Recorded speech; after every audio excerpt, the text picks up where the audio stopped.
Franklin County Board of County Commissioners regular meeting for March 16th, 2021 is now in session. Would let's stand. Go to the Lord in prayer today. Father, we thank you for your grace and your goodness that you've shown each and every one of us to be here today. Father, we ask that you would be with us and the residents of this county. The decisions we'll be able to make today and the things we decide, Father, would be for the betterment of our future, not just today. Father, we thank you for discretion, wisdom, and understanding that you impart, because we ask it now in Jesus' name. Amen. Amen.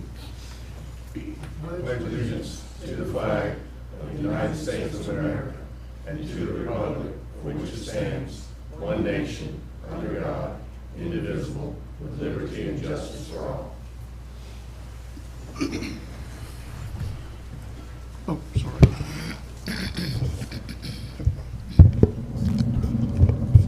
All right. First is approval of minutes from the March 2nd, 2021 meeting. So move. I have a motion by Commissioner Ward, Second. second by Commissioner Bolt. Any discussion before we vote? All in favor? Aye. All opposed? That passes unanimous, Jessica. Next will be payment of county bills. So move. I have a motion by Commissioner Lockley, Second. second by Commissioner Parrish. Any discussion before we vote? All in favor? Aye. All opposed? That's a 5-0 vote, Jessica. Okay, sir. Next is Clerk of Courts, Michelle Maxwell.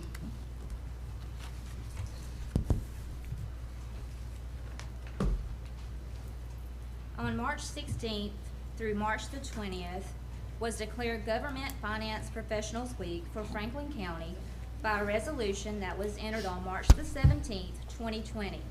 I am here today to get the support and approval of the proclamation that I am about to enter. Whereas the Florida Government Finance Officers Association is a professional association founded in 1937 and serves more than 3,300 professionals from state, county, and city governments, school districts, colleges, and universities, special districts, and private firms. And whereas the FGFOA is dedicated in being your professional resource by providing opportunities through education, networking, leadership, and information. And whereas this inaugural Government Finance Professionals Week, sponsored by the FGFOA and all of its member governmental organizations, is a week-long series of activities aimed at recognizing government finance professionals and the vital services that they provide to our state and our community. And whereas during this week, government finance professionals throughout the state of Florida will be acknowledged for their hard work, dedication, and leadership. Now therefore, I, Michelle Maxwell, Franklin County Clerk of Court, on behalf of Commissioner Jones, Commissioner Bolt, Commissioner Lockley, Commissioner Parrish, and Commissioner Ward, do hereby proclaim March the 15th through March the 19th, 2021 as Government Finance Professionals Week in County of Franklin, and extend our appreciation to all government finance professionals throughout the state and here in the County of Franklin for their hard work, dedication, and leadership. And I would like to personally recognize my department. Please stand.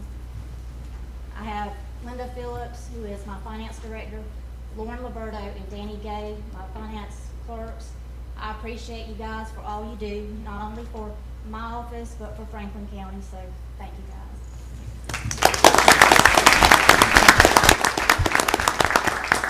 Mr. Chairman, so if you notice, there's more people in your room than you had for almost a year. So Yes. I think each constitutional officer that's here present today, and the superintendent of schools are here, he's here also, each want to recognize their finance people here today on this very good week that we have. So who's closest? Who want to be first? Good morning, Commissioners. Morning.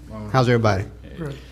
I'm Steve Lanier. I'm Superintendent of Franklin County School District, and I'm proud to be here today with all my staff from the Finance Department. I'd like to introduce each one individually. They'd stand up first. Shannon Venable. She's our Chief Financial Officer. She's been here 11 years. She does an outstanding job. She is an audit specialist. Our audits have been clean for 12 years. She just does a superior job. And I've been in finance for over 35 years, and I've never worked with a group of individuals like these. I can tell you right now, they're very well trained. They have their act together, and it's one less thing that I, as superintendent of schools, have to worry about. So, now we have a couple of more. Connie Sawyer.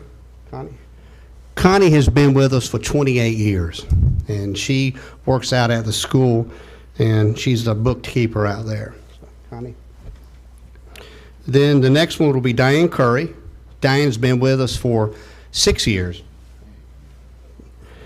Then we have Katie Gunn. She has been here for 3 years, Katie.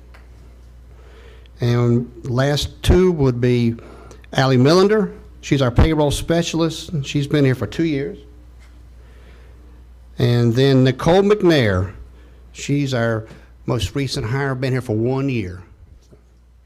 And again, my appreciation to all of our staff because they work very hard. And a lot of people don't realize that schools are the second most audited industry in the country, second only to banks. So they work hard, and again, they're well respected and certainly appreciated. So thank you for having us this morning. Appreciate it. Thank you.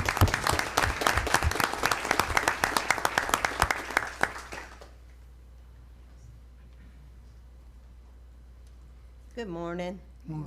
Thank you for giving us this opportunity to recognize some of our staff. They do an outstanding job, and more so than not, without a good pat on the back. But my finance specialist is Megan Shiver, and she's been with me. How many years you been with me? 5.5 years. And I just want to tell you and her that she does a spectacular job. We are blessed to have her. Thank you.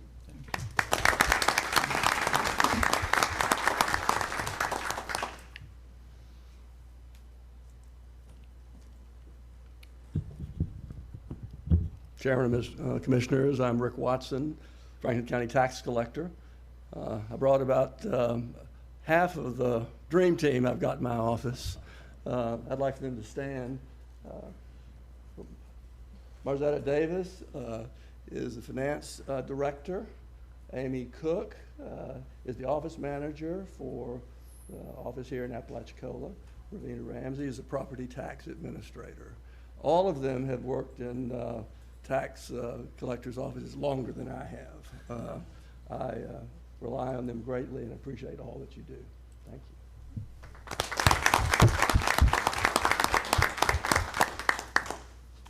you.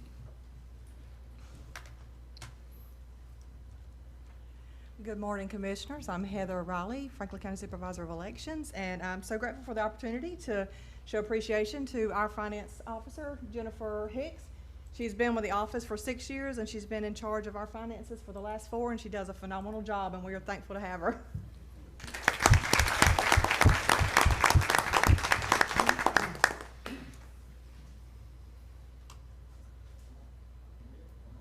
Save the best for last.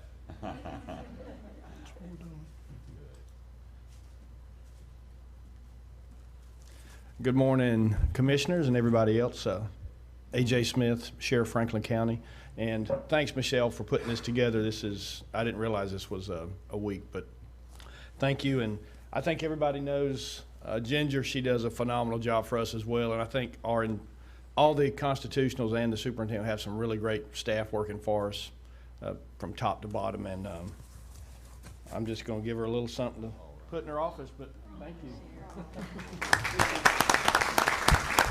Thank y'all. Mr. Chairman, I'll do the sheriff, but Yeah. the best is for last. Yeah. Go ahead.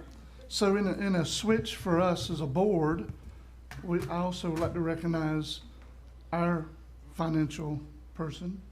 Yes. Miss Erin Griffin, that recently moved to the office under the board, but she's very much here as a budget manager, fiscal manager, grants coordinator, basically everything we've thrown at her.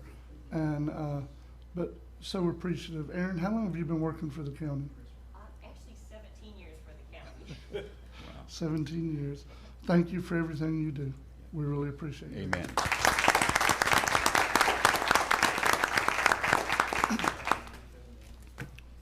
All right, so is that it, sir? Yeah, that is. I will encourage all the constitutional officers to watch a little bit later in the meeting, as that video that you made for TDC is going to be shown right here, and it'll be part of the meeting. So you guys log in through Facebook and give it a look. See how well you did as a movie star. Mr. Chairman. And just to let you guys know, Heather started it all off, by the way. So before we go further, any other commissioners want to Yeah, say Mr. something? Chairman, thank you all. We couldn't do our job without you guys, so thank y'all for everything that you've done. I know a lot of people have been here for a long time, some short time, but we appreciate everything you guys do. Thank y'all. I'd like to also just say how much I appreciate how you make us look good, how you really, really do make us look good. I feel that all the time, and I really appreciate it, and I'm just so pleased to know you guys are here and hope to get to know you better in what you do. Thank you. I want to thank each one of y'all. I love the finance department because that's the money. Y'all do a good job. Thank you. I too would like to commend everyone that works for the county. And sometimes it may not seem like it, but we all do appreciate the job you do for this county. It makes us all function and function better together. So again, thank everyone. Michael, should we make a motion to adopt this proclamation? Sure. Yeah, I think we need I would to. like to make that motion. Thank you. Okay. Second. So we have a motion by Commissioner Parrish, second by Commissioner Lockley. Any more discussion before we vote? All in favor? Aye. All opposed? That passes unanimously, 5-0. That's it. I Thank just- you all so much for Thank coming you. this morning.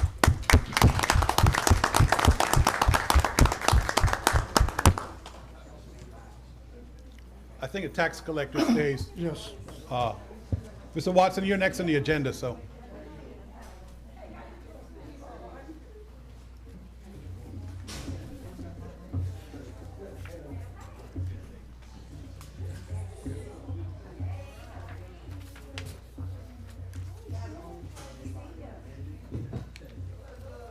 Oh, he's like you also. Okay, so up next is Mr. Rick Watson, discussion. Yes. Thank you, Mr. Chairman and members of the commission. Rick Watson, Franklin County Tax Collector. I provided a memo to you all. The county-owned tax certificates expire after 7 years. Came to you a couple of years ago where we had a number expiring, and you all directed me to apply for the tax deed. It was 249 lots in Carabel around Avenue H. We proceeded with that. 3 were sold, so we now have 246 lots in the excess lands list.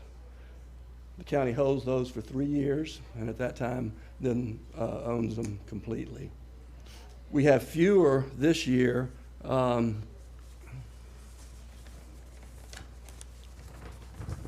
Let me show you. It's in the same area. Kellogg's second edition. Also, thank you. In yellow are the vacant lots. The question was asked as I talked to you about this, what wetlands are involved. I don't know if you can see this. As you can tell, there are several natural lakes, a couple of dug lakes here. This is the area that we're talking about. It does have wetlands. The darker green are... What road is that, you know? That's H. H. Yeah, so, but, yeah. So we are getting some of the wetlands, but there are also a lot of areas that we don't get are still wetlands. Right, Okay. right. The So, wetland area up here is quite extensive. but if you'll see along this band, along the top, where this white sand is basically the area that we're going after. So, yeah. There are 24 total tax certificates that are, will be expiring. 16 are the undeveloped lots that I'm suggesting, recommending that we proceed with the tax deed application. There are 7 that are homestead in the Wilderness Road and Ridge Road area that have a very small value, appraised value. And there's one other lot that the county owns a tax certificate, a sliver of it, and owns property on both sides. And so my suggestion is to get a tax deed on that, so we'll own, you know, a lot that's saleable. So I think the process worked very well. I think if we take the long-term view, this property at some point will be of great use to the county. So, Where's the location of that? a Carabel above Avenue H, east of Edge. The sliver of land, you're talking about the sliver of land, you're talking about the sliver of land also, Mr. Watt? Yes, right, at the top of Okay. that, yeah. So, any questions? You know, Mr. Chairman, just a thought, you know, as I've been hearing of many of these properties that we've accumulated over the years under these parameters, I wonder if we ought to be thinking at some point about what usefulness, realizing some of them are in wetlands and so on, is there any usefulness that we can salvage out of these properties relative to affordable housing? I remember your well thought out motion a couple years ago when we approved a PUD and asked them to, for every sale, put in $1,500 relative to affordable housing. It just seems like there's some special things that are coming together, and maybe this is some property we might be able to think about. It's Just a definitely thought. something we could look into should they wind up going to the county. You know what I mean? I make a motion, we, You want to do that? I can make a motion for that I just spoke about. And I apologize. Welcome comment. For interrupting you, sir, but, Mr. Watson, did you say that today would be, the procedure is today you inform them and then you have to come back at another Well, meeting for a motion? that's what we did last time. It's Oh, not okay. totally necessary. Oh, I thought that was No, it wasn't an established procedure. The first time I appeared before you, the process that never had been done, and so the commissioners wanted to sort of review it. We've done the process, so there's no requirement that you wait. These will expire June 1, and so I need to proceed with the tax deed applications. I make a motion, we accept them. You know, the county growing. And you can use these more than affordable houses. You might have to have annexes. You might have to annex a building for each one of these apartments, anything, you know. So, that's it. And before you ask for a second, Mr. Chairman, the only issue I have, because I thought it was only an information item, I put this before public comments today, not thinking that there would be action. So the public does not have a chance to comment on this, and for that I apologize. I thought what you said to me was more. Yeah, I can wait till next But time. I'm sorry, if you'd Commissioner like. Locke, I didn't mean to do that, but that's the way, yeah, that's. You got both, man. We got boss man here, there you go, sir. What you said, So, I'm sorry, what's the question, Commissioner Lockley? is it okay for us to make a motion today? You would need to take public comment first, I believe, you have the motion in the second, but before you act, you would need to call for public comment. all right, so we have a motion by Commissioner Lockley, second. second by Commissioner Bolt. Sir, see if there's any public comments, please.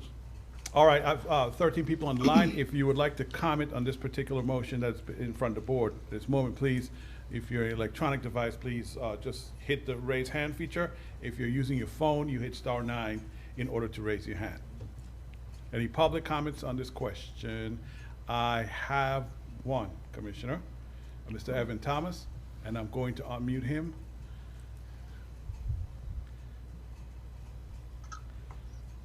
Good morning, Commissioners. Good morning, Mr. Thomas. My comment is going to be brief, but for someone who is not in the area, and I do watch most of these, my only question would be, where is this located in Carabel? I do frequent the area a lot, And I know that he showed you guys the map, but I didn't really see where it was on the map there in Carabel. So if someone could give me a better idea of where that is in Carabel, that would be greatly appreciated. Would you like for me to respond? Yes, Mr. please. Chairman? Up Highway 67 at Avenue H, east of 67, in Kellogg's Okay. second edition. Thank you very much. Thank you, Mr. Thomas. Anyone else, sir? Anyone else would like to speak on this matter? I ask that you raise your hand, either by star 9 on your phone or by hitting the raise hand feature. No one else, sir. Okay. Any discussion before we vote? All in favor? Aye. All opposed? That passes unanimous, Jessica. Thank you, Commissioners, and I Thank you. apologize, Michael. No, no problem. No, I just, you know, we're good.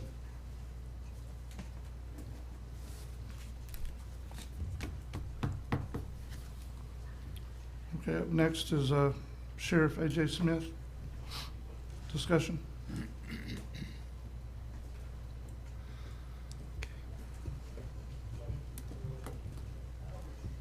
Good morning again. Morning. So, here we are again, parking at Alligator Point. Sheriff A.J. Smith, Franklin County Sheriff's Office, and Major Dwayne Coulter. And we're still battling the parking issue at Alligator Point. Wanted to come back and see if we could come up with some solutions that may work. And I know the weekend, Saturday, we got bombarded. We were supposed to have records lined up, and the records didn't show till late in the afternoon. So by then, the problem was way out of control. So you'll probably hear from some people from the point. I suspect those 12 callers are probably Alligator Point. I spoke to Commissioner Bolt about it and to Michael, and that's why we're back here. So I know we had talked about the boot issue at one time, and that looks to me like another good solution, so we could boot these cars and ticket them. I mean, it was just literally out of control with the day trippers coming down there. So, and you know, and one of the things that illegal parking brings to like Alligator Point, a lot of those people come down there, I mean, one guy was complaining because he was watching some lady urinate on the side of the road near one of the parking areas. And they're littering, and they're speeding. I had Lieutenant Ward down there working just traffic on Alligator Drive. I think he wrote 30 tickets in 2 days. I mean, so that again, there's other problems that these people are bringing to the county. So that's kind of where I'm at. So I know going forward that we're definitely having issues with parking on Alligator Point and on St. George Island. Well, not necessarily issues with parking, issues with illegal parking. Correct. People parking just wherever they want to park. Correct. So, Attorney Shaw, I'll ask you a question if I may. Yes, sir.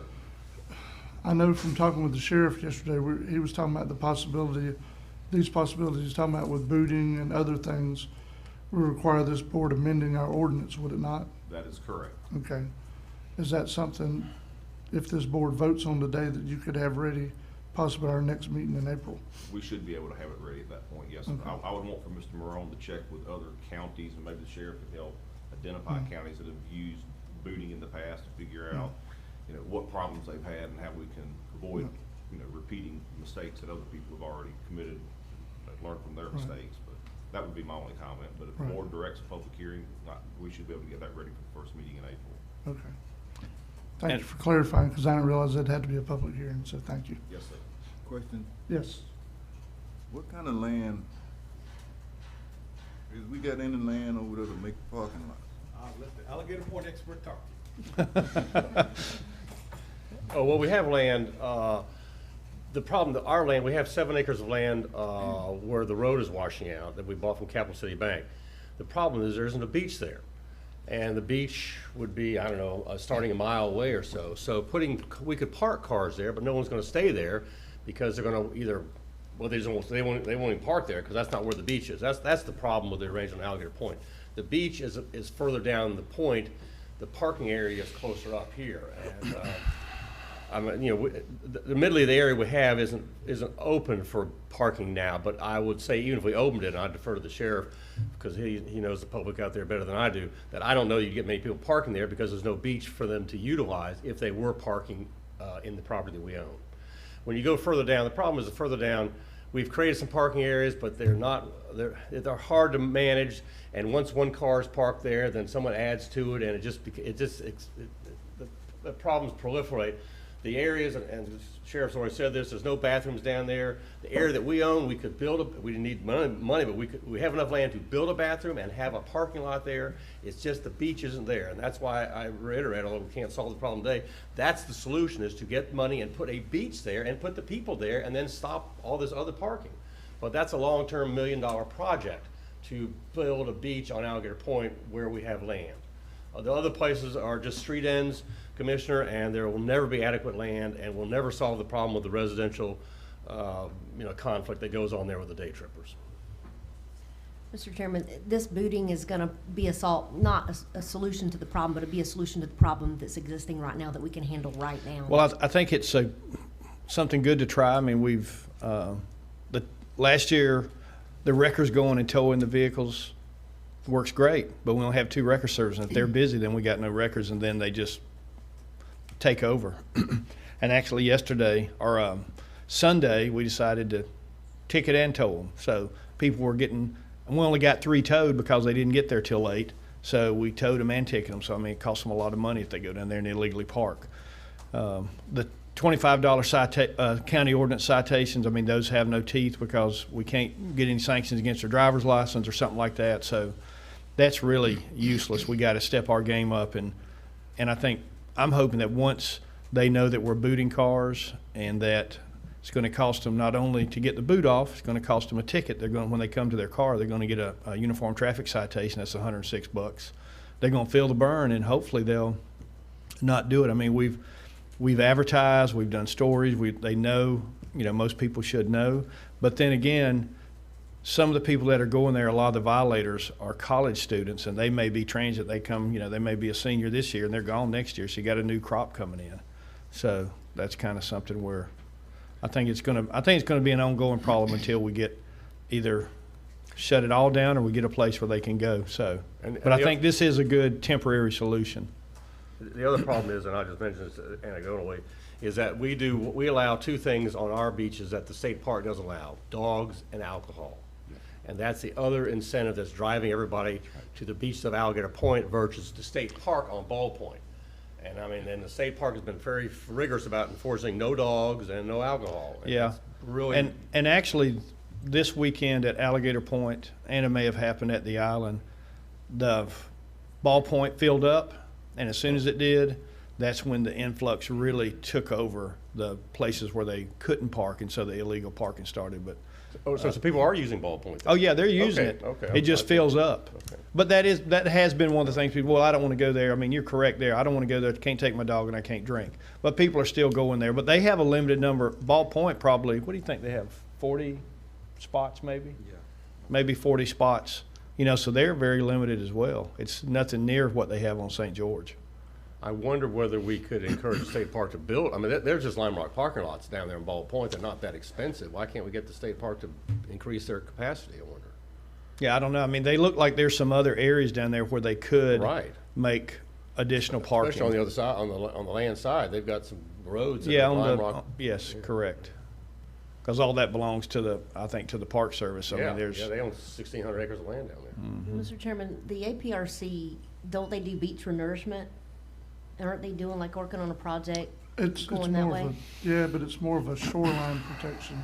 So it's not like we can make them build the beach for us. You're talking about the project between Eastport and Careville. That's more of a shoreline protection than it is a beach renourishment. So I guess we need to make a motion to have a public hearing to amend the ordinance. I'll make a motion to have a public hearing to amend the ordinance so that the sheriff can apply boots to these vehicles. And I had also understood that perhaps increasing the fines was on the table as well. Is that correct, Sheriff? No, not unless there's some kind of sanctions on the driver's license. If we made the ticket $1,000 and there's no sanctions when they don't pay it, that's where the problem comes in. Okay. So if somebody, unless there's something I'm missing, if they don't pay that county ordinance ticket, then what can we do to them? But Isn't it's reduced to a judgment at some point? Yeah, but the real incentive is towing or booting their car. Oh, That- yeah. That's the aggravation. Yeah. That gets their attention. I don't worry about Yes. the fine so much. Yeah.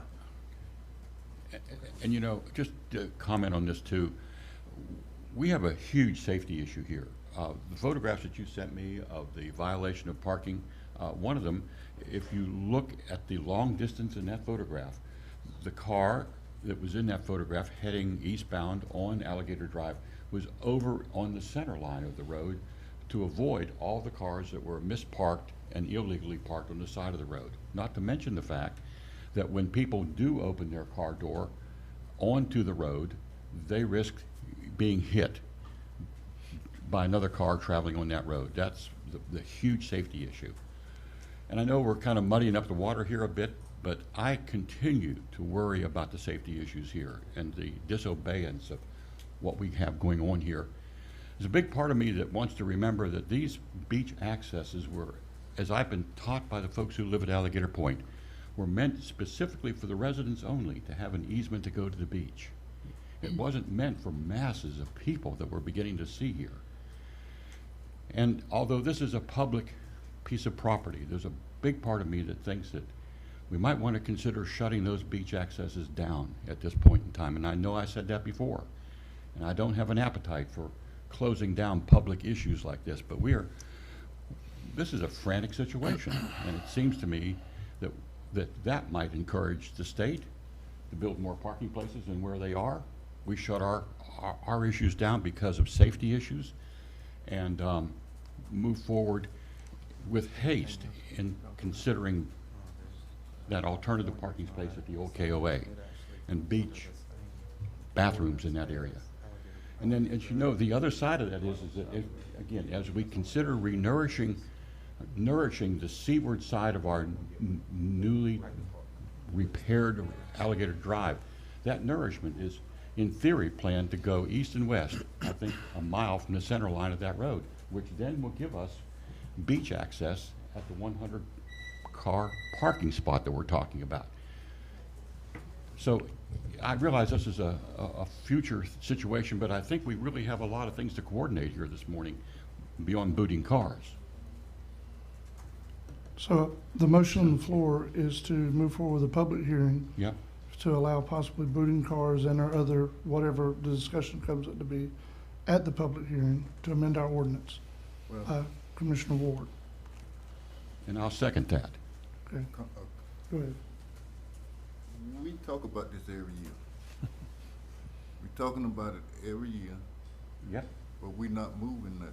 That's right. We got to make a move on this stuff. I mean, even though that's a mile, y'all say it's a mile from the beach.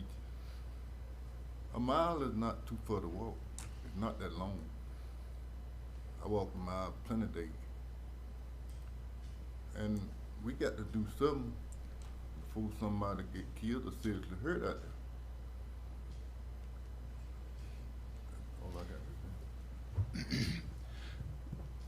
Any more discussion before we vote? Mr. Chairman, I'll just say one thing real quick. Can we have a public workshop on some, like Commissioner Lockley said, this has been an ongoing issue. And again, we still have the issue with the bathrooms and people utilize, using the bathroom on the side of the road.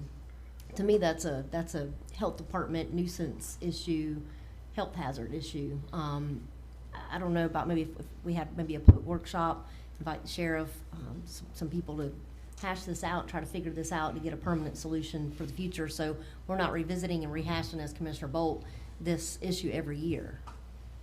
That's just my thought. Okay, so I want to clarify. We have a motion on the floor and we have a second on the floor to vote on go into a public hearing to amend this ordinance. Is that the pleasure of this board? Are y'all ready to vote on that? Yeah. Or do y'all want to amend your motion and do something else? Let's go ahead. Because y'all keep mentioning things that aren't in the motions you've made. I stick with my motion to get the boot. All right, I'll back it up with my second. All right. Any more discussion before we vote? Mr. Chairman, Yes, can I check for public comments? yes. And the reason I asked you that, sorry to interrupt, sir, is that because under public comments, there were people that fill out virtual cards, again, to speak on that, because again, Yes. the sheriff is before public comments. I didn't expect action this morning, just information and direction, basically. Yes, please do that, but the action we're taking is to go to a public hearing, which will Okay. allow for public comments. Okay, So true. you can call for them now. True that, That's fine. okay. All right, so I know we had some people that filled out some speaker cards that wanted to speak on the parking issues at Alligator Point. Would you like to speak now or wait, because public comments are next? And you will have an opportunity, as the chairman directed, to speak on the public comments when we have the public hearing at our next meeting. I just said a lot there, but I hope I didn't confuse anybody. So anyone wants to speak now, or they're going to wait until we actually do public comments? Select the raise hand feature on your Zoom device, and I have one. And this, Mr. Rudy Meng was one of the ones that wanted to speak on the public comments, Mr. Chairman, okay? So I am going to allow Mr. Meng to talk. Mr. Meng, you can unmute and talk, begin when you address the board. State your name for the record, and you have a minute to address the board, sir. Good morning, commissioners. My name is Rudy Meng, living on Alligator Point for about 5 years now. Traffic, parking, yes, Saturday was a disaster. Thank you, AJ, for coming Sunday. Did a great job on Sunday. The problem is that even with 3 officers continually going back and forth, as soon as they left, those spots were open. If there's nothing visual going on there, somebody else is going to park there. So basically, the officers had to go back and forth, kicking people off. I think the boots are the most effective. A tow truck, tow truck is the most effective, but a boot sitting on those cars is going to keep the next person from parking there.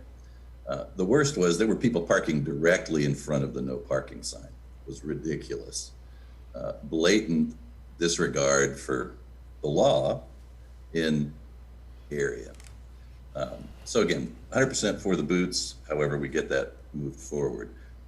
Ticketing, of course, in theory is effective also if the ticketing is can be done aggressively and is more than $25 and has some teeth to it. But I'd rather see the boots, to be perfectly honest. Once you see a boot on a car that's illegally parked, it'll provide the avoidance, won't need AJ as much.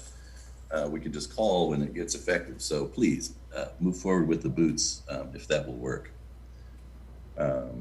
That's really the only comment regarding parking. I do have a second item that I'll wait for the public aspect. All right, Mr. Meng, thank you very much, sir. I do have another speaker. I'm sorry. Phone 850-519-4680. You can unmute yourself and begin to talk when you are ready.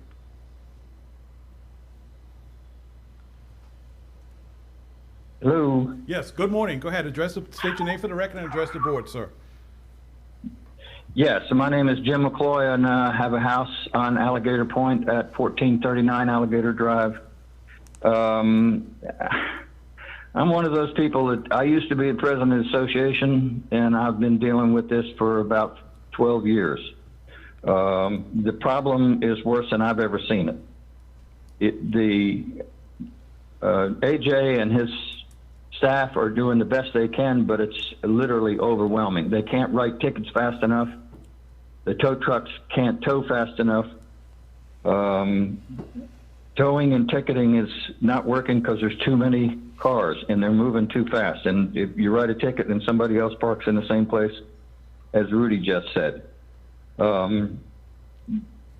If you travel any place on the east coast of Florida, from Hilton Head all the way down to Fort Lauderdale, parking is enforced, but there's a geographical problem for Alligator Point. We're unique in that we're so far from the county government and so far from the sheriff's office, and we don't have a local police force. So AJ's doing as much as he can. I'm calling to support the boots. I would also mention that the commission in its wisdom passed a no parking ordinance specific to Alligator Point. So if you did boots, you could amend the Alligator Point and not affect anybody else. It wouldn't help St. George Island, but you could do a specific amendment to the Alligator Point ordinance in terms of the no parking ordinance. And I would urge you to consider increasing the fine. Thank you for your time. Thank you. Thank you, sir. Anyone else like to comment on this particular motion that's in front of the board?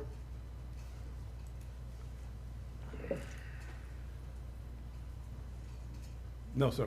Nobody else. Okay. Now I want to say one more thing. Yes, sir. Now, let's go back to that mile. If people parking at the mile point, we opening the door for somebody to create a business. Transporting them back and forth. Yep. Just a thought. You can have a little service out there that'll, hey, I'm gonna park my car here, I wanna go. Well, you could. I mean, the problem is golf carts aren't allowed on. We don't have nothing to do with the transport part. No, but we got a parking place for it. Right, but we don't allow golf carts on Alligator Drive because of the speed issue, and so I don't know how you're gonna, what other mechanisms you're gonna use. Golf carts would be the cheapest, easiest thing to move people back and forth, but golf carts aren't allowed on 370. We can figure that out. The other problem, and I believe in private enterprise to solve a lot of problems, this is really a weekend issue. I'm not sure anyone's gonna make a big investment for a 2-day, money-making opportunity. I mean, they might, The main thing though, Commissioner, in order for that to happen, you have to have the parking lot and the bathroom at the old KOA, and that is not built, so any other discussion really is immaterial until that's there. Any more discussion before we vote? All in favor? Aye. All opposed? That's unanimous, Jessica. Thank you very much for hearing this again, and I want to thank Fonda and the road department, all those folks. Whenever we need something, they've been helping us down there. We put rocks out last year, and it looks like now we need to put out boulders. But the other county staff's been really great to work with us, and Major Coulter is going to be the point on this going forward. So if you have a workshop, just let me know, and he will be there. Thank y'all. Sheriff, just to let you know that in all sincerity, within 60 days, there may be boulders down there because we're rebuilding the road and we're going to be pulling out the boulders that are in the way of the revetment. So I just say that out loud, thinking that we might have some additional material. Yeah, we'll probably move them to some spots where we had the smaller rocks and people actually got out and moved the rocks. Yeah. So they could park. Yeah. Yeah. All right. Thank y'all. Thank you. Thank you. But Mr. Chairman. Yes. I did take the opportunity to tag along with this ordinance the other cascading problems that we have here at this beach issue, and that was why I brought that up. And I welcome an opportunity in this new future to begin thinking about long-term solutions on this parking, some of which I've already mentioned. All right, so Michael, after this, next is public comments, correct? Yes, sir. Are these in particular order, or you just handed me the list that you had? Or is this There's no not in particular order. Okay. The only thing I make sure, I try to put all the public comments first, and then there's 1 or 2 for specific agenda Yes. items later in the meeting, Okay. sir. All right, So, I'm going to, okay, so now we're moving on to public comments, as the chairman has stated. So if you have you'd like to make a public comment, again, the raise hand feature or *9 on your phone. The chairman is going to recognize everyone that filled out speaker cards for public comments, sir. there should be, well, do you want to go back to Mr. Rudy first? He said he had something else. for public Yeah, comments. where did he go? Trying to find, yeah, there you go, Mr. Ming, okay. And he just raised his hand to make it easier for me to find him. And there you go, sir. Once again, state your name for the record, and you have 3 minutes to address the board, sir. Hello again, gentlemen. Rudy Meng, 1480 Alligator Drive, basically between the 2nd and 3rd beach accesses. So we see all the traffic going by. I'm going to address, you mentioned the construction of the road and the multi-use path construction that's going to go on. I'm going to recommend that you close the road during construction to traffic. It is only one road in and out if construction is going on the dirt road or for the multi-use pass. To Bert's subject of safety, it's again going to be out of control throughout the summer. Again, we have a lot of traffic. It's not just weekends in the summer. It's throughout the summer that we have a lot of traffic, even during the week. Yes, this is self-serving to a degree. It was just like COVID when you guys closed all the road accesses. It was fabulous here. Traffic was not moving down. There was no safety issues. We do have a lot of vacationers. There's a lot of kids here through the summer. Until the multi-use path is completed, there's no place for everybody to walk when they're passing down the road. It's not safe, especially if there's construction going on. So I would recommend that when construction does start on either multi-use or the actual road, that you consider reducing the amount of vacation traveling that takes place on those roads. If it's only going to be one lane or closed at times anyway, as they construct that road finally, that would be my recommendation for that. One other subject, I brought up a noise ordinance, which I understand there is no noise ordinance. I'm not sure if there is on SGI, but there is not one here according to AJ. And there was some impressive partying going on off of a dock off of the harbor side 2 weekends ago. 3 boats got together off of an individual's dock. That impressive level of music was coming from those boats. Again, impeding on at least a mile. That's how loud it was. It was like a concert going on off of this dock. That's where I would recommend that something be addressed in regards to the ability of the sheriff to come down and address people being just way out of control. That's different from a wedding or a party where things are planned and people announce it to their neighbors. It was just ridiculous in this one instance. Anyway, that's my subjects. And if Bert, you come up with that coordinating with neighbors, be happy to be involved. Anyway, that's it. Thank you guys. Thank you. So Michael, no particular order, the next one I have on here is Mr. John Berry. Mr. John Berry? Yes. I'm hoping this is Mr. John Berry. I'm hoping this is you. I'm going to request that you talk. Good morning, Mr. John Berry. There was a screen named John.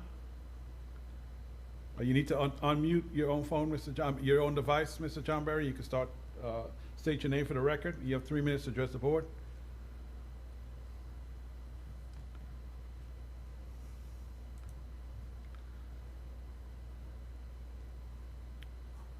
Sir? Okay, I'll wait until he's able to unmute, sir, and then we'll come back. What about Jim McCloy? Mr. Jim McCloy, did you need to readdress the board? If you did, please, I know you did it by phone. Please hit *9 to raise your hand if you'd like to readdress the board.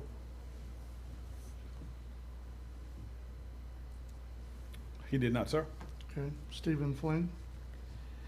Let's see if I can find Mr. Fling. Mr. Fling, I don't see your name, so if you're using another screen name, would you either, oh, there you are. Okay, I'm assuming this is Mr. Steve Fling. Phone number 2385. Mr. Fling, if that's you, go ahead, state your name for the record, address the board. Good morning, sir. Thank you all. Commissioner, this is Steve Fling on Alligator Point. Are you hearing me okay? Yes, yes, we are, sir. Okay, all right, thank you. As you know, I've lived out here for actually over 40 years, and I wanted to talk to you this morning about our fire department's MSBU funding. I was the chief out here for about 30 years. I want to make it clear right off the bat that I support our fire department 100%, and I think everyone out here does. On behalf of some concerned St. Teresa, Alligator Point, and Ball Point property owners, And this past February, we reminded the fire department and asked them to, they had made some promises for some increased MSBU funding. And we asked them to recognize those, and to date they have not. And just kind of a refresher, in 2013, the residents of Alligator Point and St. Teresa were asked to approve by referendum a 90% increase to their annual MSBU. It went from $50 to $95.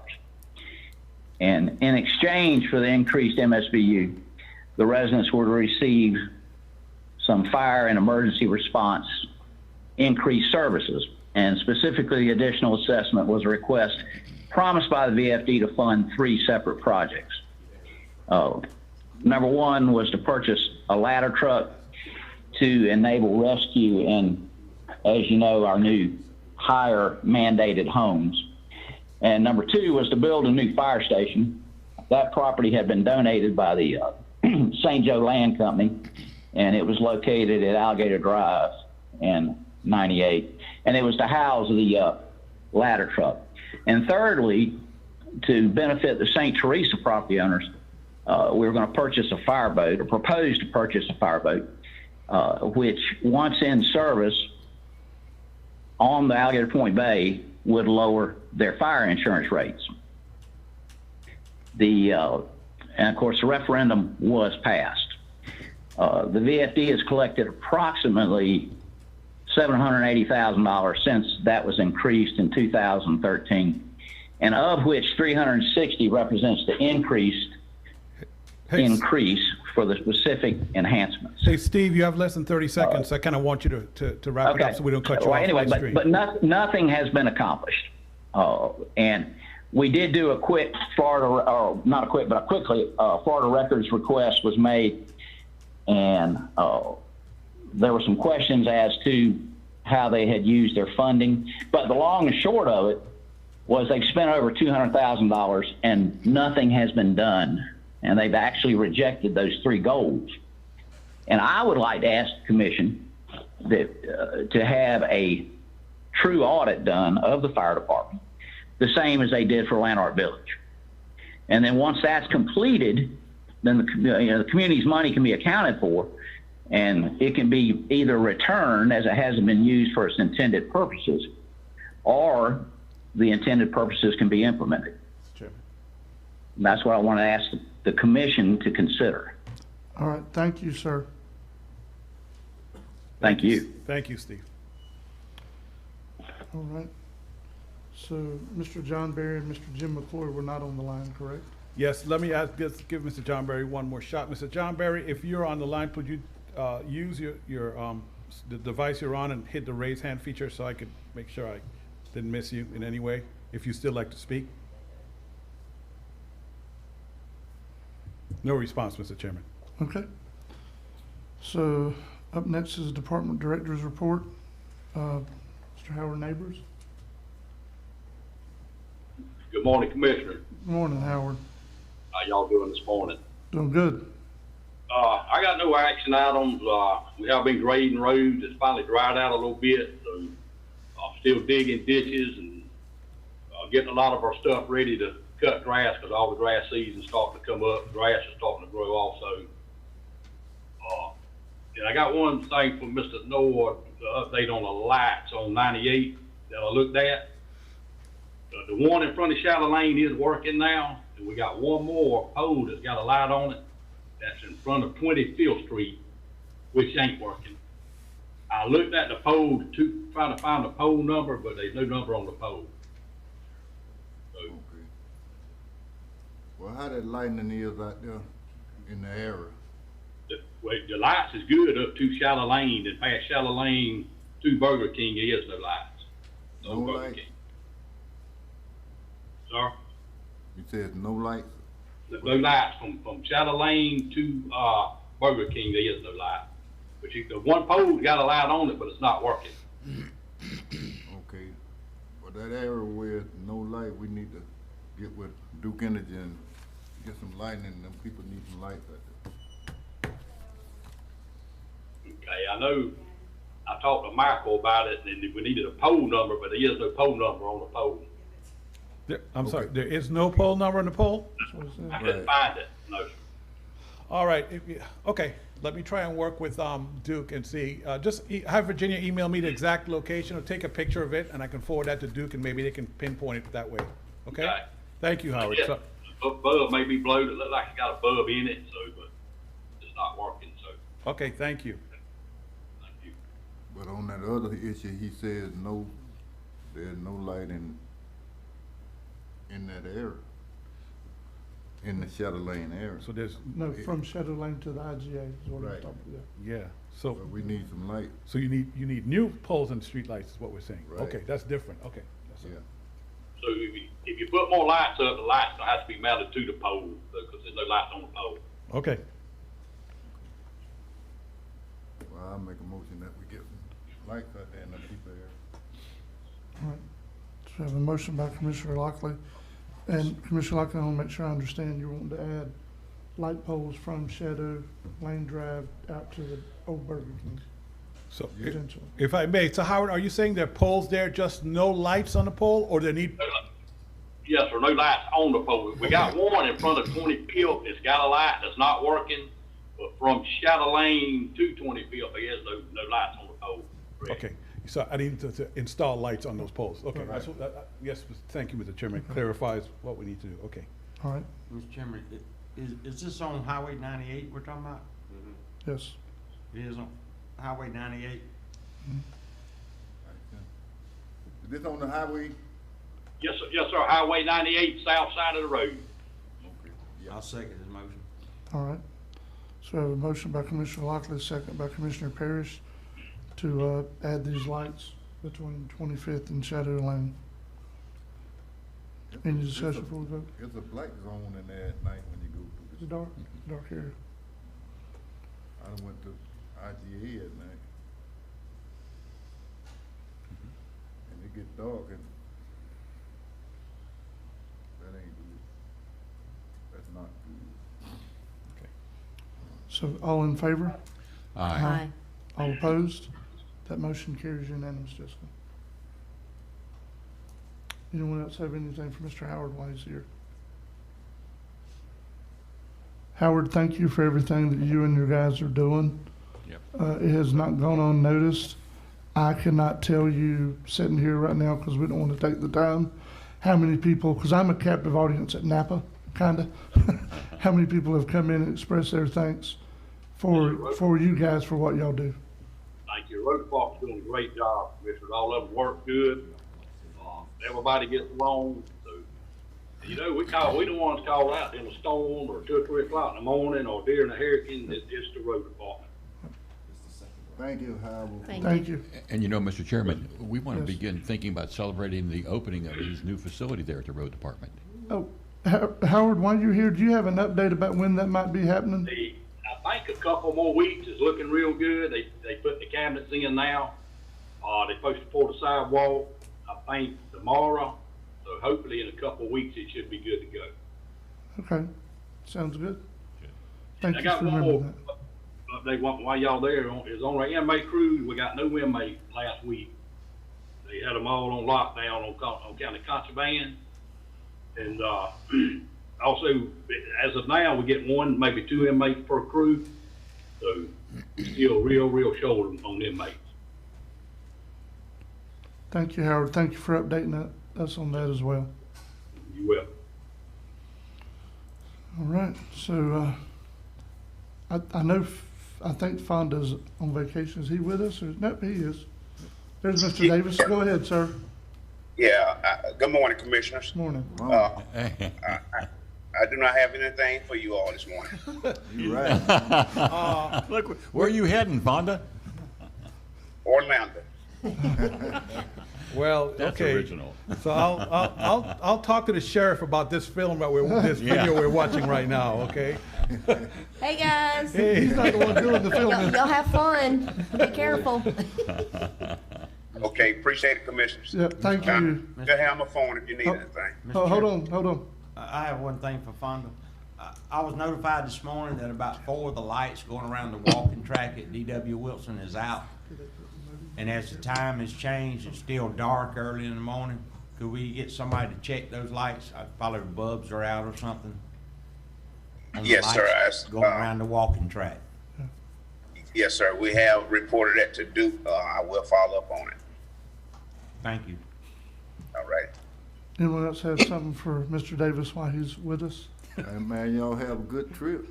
Yeah. Thank you, Fonda. Thank you for everything y'all do. Thank you. Yes, sir. Thank you all. Appreciate it. Yeah. All right. Oh, boy. So up next, Emergency Management Director, Ms. Pam Brunell. Good morning. Good morning. Morning. I have two action items this morning. The first one is to request the board's approval and signing of the MOA with Gulf County ARC and Transportation. This agreement is for transporting our special needs clients during an emergency evacuation. Okay, pleasure of the board. I'll move. There's a Second. motion by Commissioner Ward, second by Commissioner Bolt. Any discussion before we vote? All in favor? Aye. All opposed? That's a 5-0 vote, Jessica. Go ahead, Ms. Pam. All right, the second one is to request the board's approval and signing of the MOA with Franklin County Schools. This agreement is for transporting transportation disadvantaged persons during an emergency evacuation. So moved. Motion by Commissioner Lockley, second by Commissioner Parrish. Any discussion? All in favor? Aye. All opposed? That's a 5-0 vote. Thank you. Thank you, Ms. Pam. Does anyone have any questions for Ms. Pam while she's here? I do real quick. Ms. All Pam, right. hey, this is Commissioner Ward. How are you this morning? Good. I got a question. I had a constituent reach out to me about possibly getting some sandbags. Do you know about where we can get some of those at? I know during the storm, it's kind of, we have certain areas, but Commissioner, we don't normally give out sandbags unless it is during a storm. okay, that's what I thought. Yeah, I mean, they can go to, I believe, Taylor's has, Ace has sandbags. They can go there and purchase the sandbags and get them some sand put in it. Thank you. You're welcome. Is we storm ready? Yes, sir. Everybody's got a plan. We storm ready. That's good. Anyone have anything else for Ms. Pam while she's here? I have one question for Pam. Hey, Pam, I know through the CARES Act money, we got those electronic billboard signs. Are they restricted? Okay, so let me just get to my question. Can we use those signs on Saturdays and Sundays at Alligator Point, telling people do not park in the right-of-way, park in designated areas only? Is that, I'm asking, I don't know. I see a look, so that's why. Well, they are supposed to be used for CARES, COVID stuff. Okay. That was my question. Is it restricted to use it just for like health emergencies, that type of thing, like COVID and, you know, et cetera, or just can we use them since we bought it? Well, okay, let me talk to you later about this, because if we paid for those under the funds that we use for the payroll, then it's unrestricted. So then You did. we did. Those were Okay. All right. Thank you very much. That answers the question. All right, you're welcome. So, Michael, I'll ask, when you do talk with Ms. Pam later, Yeah. if these billboards or whatever they were purchased with CARES money, Yeah. after we get past COVID, are we gonna be able to use them? I would just like to have the answer to that question. Yeah. Or are they restricted for like health? Yeah, Like, yeah. you know. Yeah, just so we'll know as a What, board. okay, what we're allowed to do, yes, Yes. sir. I will. Yep. I'll talk to Pam about that later. Thank Okay. you. Thank you, Pam. Thank you, Ms. Pam. Yep. All right. Is Mr. Eric with us? Yes, he is. Hey, Mr. Eric. Oh, Good everybody's morning. outside today. Wow. Yeah, maybe Fonda could stop by for a quick visit. I'm actually in a Apopka at my folks' house. Yeah, so I thought I could touch base with you folks. I do not have anything extra other than what I put in my written report for you guys today. Does anyone have any questions for Mr. Eric? I have one. Mr. Yes. Chairman. Eric, I keep getting constituents asking me about these pine beetles and destroying the pine trees in the yard, and it seems to be proliferating across the county. Is there any way of preventing that damage or anything like that? I mean, people saying that it's taking out the back of the yards and now it's moving to the front and it's devastating all the pine trees in a 5-acre tract. And there's more than one. You got any suggestions or answers for that? Yeah, it is an ongoing problem still. It started back with Hurricane Michael, and it got really bad for a while. It's kind of abated some in a lot of areas, but it's a tough call in like a setting in a rural area in people's private properties, small properties, because once they notice the damage to the trees, that the needles are starting to brown, it's already way too late to do anything. And typically in a forestry situation in large tracts, they can go in and they'll actually clear those trees, pile them up and burn them with a buffer around them kind of to make sure they get most of the outbreak. But that just really can't be done in private property situations. And there's no way to effectively spray these trees and kill those beetles because they're under the bark. So I don't know of any easy solution to that other than just mitigating trees that are dead to keep them from falling and damaging people's property. Thank you for your help there. Not much help, sorry. Information is help though, Mr. Eric, thank you. Anyone else have something for Mr. Eric while he's here? Mr. Eric, thank you. Thank you guys, have a good day. Yes, sir, you too. Okay, up next, TDC Administrator, Mr. John Solomon.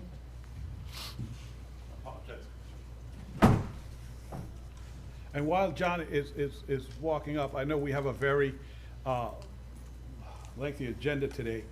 No matter where we are, at 10:30 we're going to have to stop and address our public hearings, commissioners, because we actually have 6, if I'm not mistaken, all starting at 10:30. Okay. So just want to give the board here, you might actually want to hold off any breaks you take till right before, then let us Yes. prepare for those. Yes, Okay, sir. Thank you. I'd like to include my item number 2 before John leaves, just because that's mentioning the historic preservation grant. Okay. All right, cool. Go ahead, John. Good morning, Commissioners. John Solomon, TDC Director. I have 2 action items on the agenda for today. The first is the TDC Board is recommending authorizing the pursue and preliminary negotiations to purchase property in East Point for a park. The property purchase and creation of the park will be funded by the TDC, and Attorney Shirley would be involved in the processes.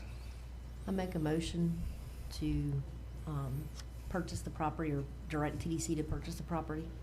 Okay, we have a motion by Commissioner Ward. Second. Second by Commissioner Lockley. Any discussion before we vote? I would like to. Got the money? Yes.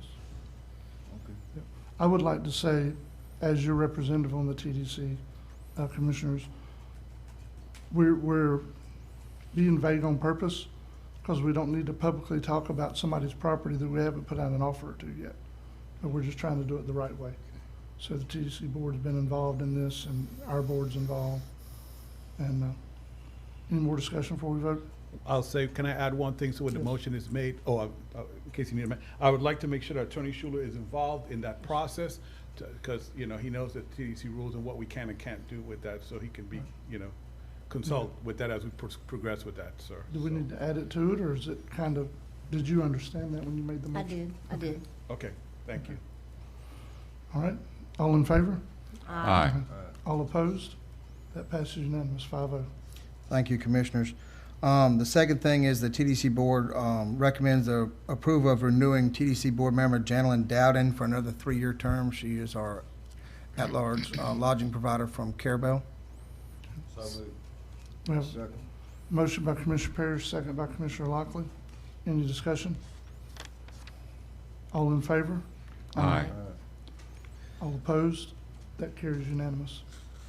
And the other 2 information items are actual visual displays. The first, the TDC has finalized the new public beach access signs that will be, they are already in production now. She called me, she was working on them on Sunday, so I figured the first couple will be in place this week. We simplified and consolidated the multiple signs at all the access points to make it more precise, and also where places where people can actually scan or go to the website to see the complete list of rules and ordinances for our beach safety and rules. Good. Good. The second thing is, Michael, is the TDC completed our new beach safety and guidelines video.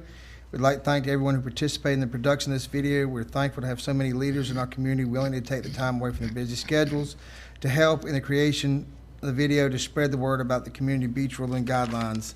The video will be on Forgotten Coast TV, the Forgotten Coast YouTube channel, and shared on multiple social media pages.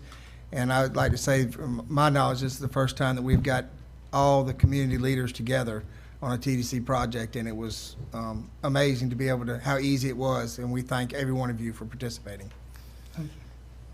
Let's see if I got the audio part working right. Let's see here. And this is the debut, correct? This is, you and I have seen it in Royce.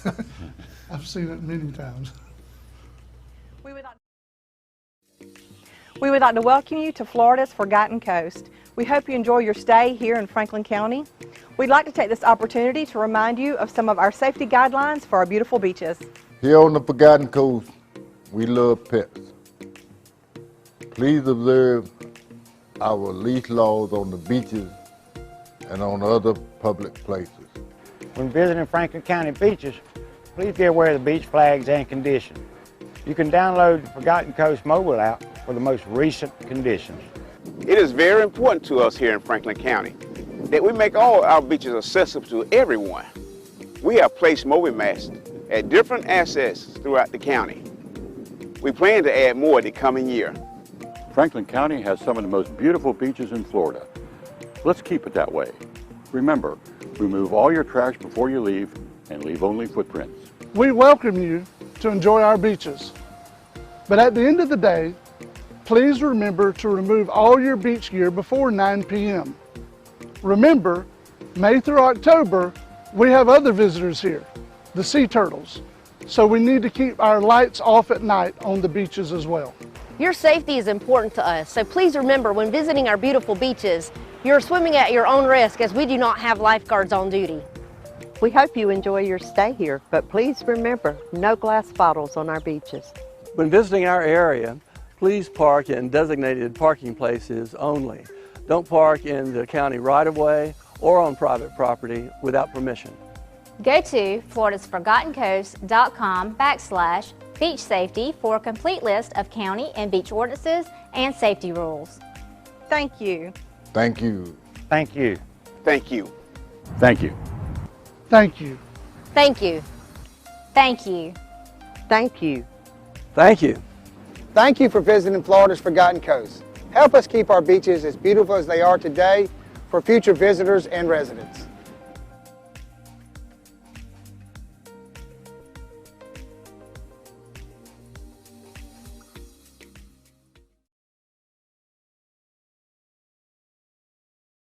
So we'll be having that as one of the commercials in between the breaks. So thank you everybody for participating. It was a good thing to have everybody see from our leaders what our rules are, and thanking them for coming and visiting here.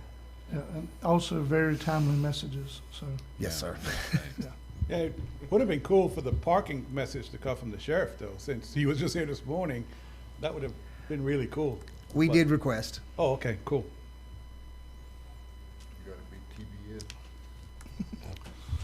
Anything else for Mr. Solomon while he's here? I heard you. Oh, I'm sorry. Yes, you Aaron. said you had something. My bad. While he's here, I'd like to go ahead and do item number 2 on my report, and that's approval of grant applications for the Florida Historic Preservation Program. On April 1st, the grant application cycle will open for the Florida Historic Preservation Program. Franklin County would like to apply for historic preservation funding for 3 locations: the Buddy Ward Park Maritime Museum, Fort Coombs Armory, and Carabel Beach Wayside Park. The Tourist Development Council will work to develop a spending plan / project scope to feature a series of freestanding photos, interpretive displays, along with video kiosks that will tell the story of Franklin County's maritime history. Project costs will include research, acquisition of collection pieces, planning and design, construction and installation for the Maritime Museum. The Tourist Development Council will also develop a plan for Fort Coombs Armory with an emphasis on the county's military history and significance from pre-Civil War to present. County staff will also work to develop a project spending plan / scope for Carabel Beach Wayside Park. The location just transitioned into being categorized as historic and thus is now eligible for historic preservation funding. There are approximately 14 concrete picnic pavilions that were constructed in 1970, which are in need of repair. Preserving these pavilions, which have weathered 50 years of hurricanes, are critical to maintaining the look and feel of Florida's historic wayside beach parks. It is recommended that the board approve applying for historic preservation grants for these 3 projects mentioned above, and Mr. Mark Currington will be the grant manager for these applications. But I wanted John here where John could kind of talk a little bit more about the Maritime Museum. Yeah, Miss Cindy Clark, our vendor for our media, had reached out and found these couple of grants that could be applicable to the Maritime Heritage Museum as well as Fort Coombs Armory in conjunction with both, being able to do these displays, which would increase the ability to what we'll be able to do at these facilities. And she brought them to myself and Miss Aaron, and I just commend the county for acquiring Miss Aaron, because before then we had kind of found out who to call for those kind of things, and Aaron was one phone call away to be able to get to her. So we appreciate that immensely. Pleasure, board. So move. All right, we have a motion by Commissioner With Ward. comment. Second. Second by Commissioner Bolt. Go ahead with your comment, Commissioner Ward. I know, Mr. Chairman, I spoke to John about Carabel's Beach Park, and it is in need of some repair. I didn't realize there was a grant available, but that makes it even much better, because some of the concrete is chipped away after years of the hurricane, and some of the rebarb is showing through. So I think if we can get this grant, get that. They don't want to mess with the park. They like the retro style look of it. So yeah, that's probably a good thing that it's historic. Yes. But hopefully we can get some of this money to repair and fix that up a little bit. Thank you guys. Well, I think the benefit will hopefully be, Commissioner Ward, with historic preservation, in other words, you maintain the look, but it won't look aged. You know what I'm saying? It won't look 50 years old as far as the actual structure itself. So I think it's very positive. Any more discussion before we vote? All in favor? Aye. All opposed? That's a 5-0 vote, Jessica. Anything else for Mr. Solomon while he's here? John, thank you. Y'all have a wonderful afternoon. Yes, sir. All right, up next is East Point Civic Association. Ms. Betty Webb, is she present with us? Yes, sir. Good morning, everyone. Hope you're doing well. Doing well. I would like to say that was a fantastic video. Good work, John, and good work, commissioners. Kudos to you guys for creating that. This is a very important issue. I am here on behalf of the East Point Civic Association. We are wanting to apply for a grant from USDA to conduct an East Point Highway 98 waterfront and business corridor feasibility study. We are just completing a project with the Appalachia Regional Planning Council that has completed some asset mapping as well as some visioning for East Point. And so this is another phase of that to get things rolling a little bit, to see some economic development progress in East Point. So we would like to apply for the grant in the name of Franklin County, and we will authorize our chair to sign the documents, and we will also manage the grant. Here to ask your approval. So moved. We have a motion by Commissioner Lockley. Second. Second by Commissioner Ward. Any discussion before we vote? All in favor? Aye. All opposed? That's unanimous. Ms. Betty is approved. All right, thank you so much. Thank you. See you soon. Yes. Mr. David Walker, Williams CEO. Good morning, Commissioners. Good morning. David Walker, Williams CEO, and I have in my office also our radiology technician, Brian Rojak. I have an action item for you today, radiology department equipment request. The Williams Governing Board approved the purchase of a new mobile radiology machine, which is smaller to allow easier access to patients on the inpatient unit in our emergency room departments. The new machine will cost $112,000, $785.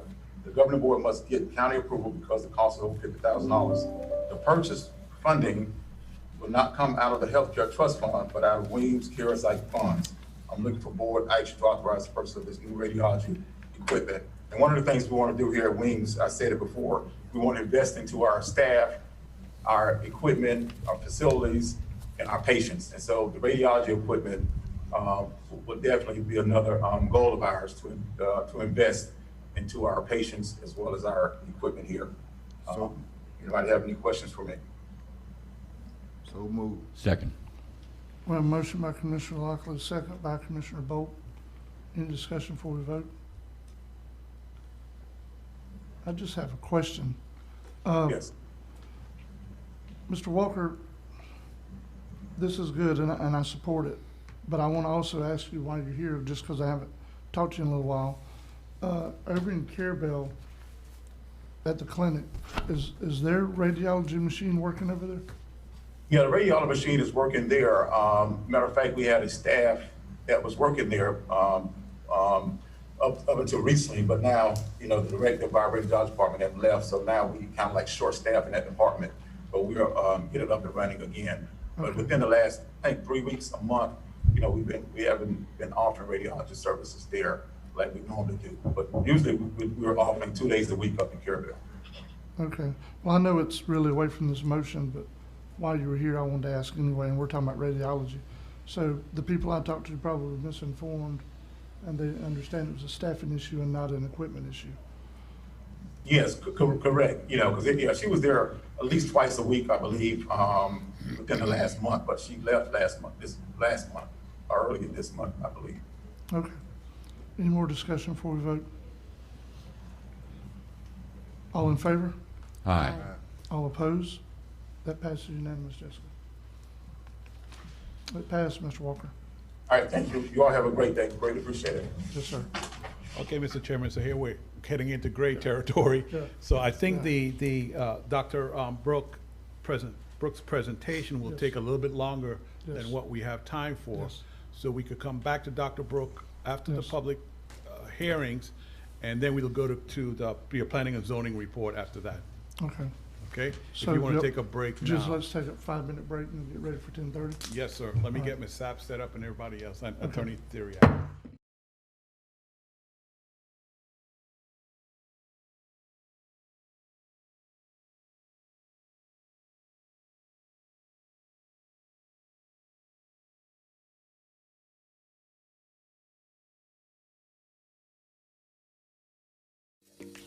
We would like to welcome you to Florida's Forgotten Coast. We hope you enjoy your stay here in Franklin County.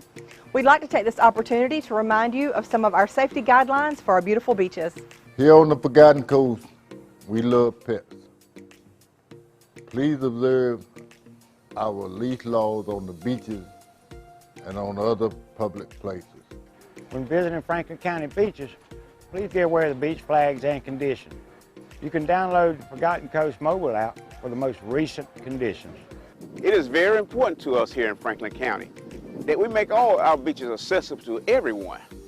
We have placed mobile masts at different assets throughout the county. We plan to add more the coming year.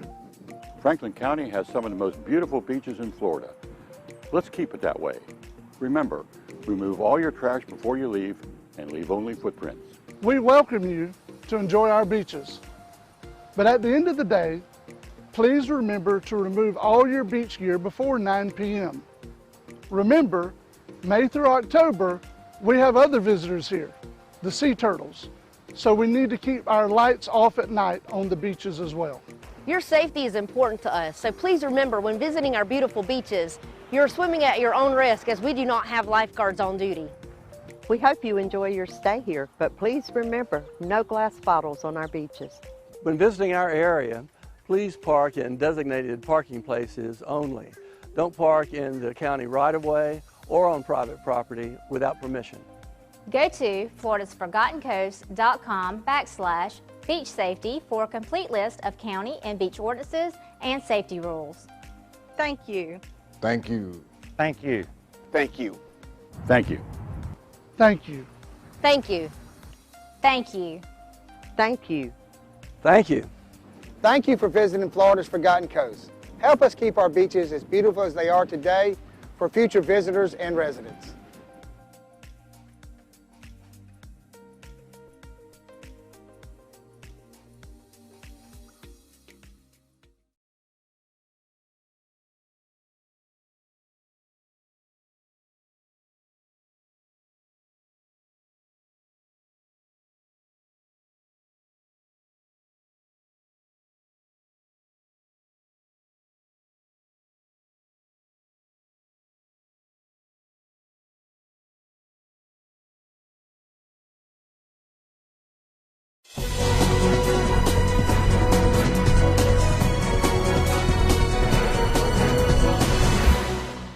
another question is for newly moms. Is it safe to nurse if I think I have coronavirus? There have been no studies to date proving that the virus is transmitted by breast milk. There's been no case study that's come out yet showing that it has been transmitted by breast milk. So it's probably safe. Here's the problem. If you're breastfeeding, you're within 6 feet of the baby. If you have COVID-19, the respiratory droplets are still going to be on the baby. So what the American Academy of Pediatrics is recommending right now is that if a mom is infected or is seriously concerned she was infected, that she pumps the breast milk and has someone else feed it to the baby. And then we go back to those 72 hours without a fever or a full 7 days before the start of symptoms, before there's close contact with the baby again.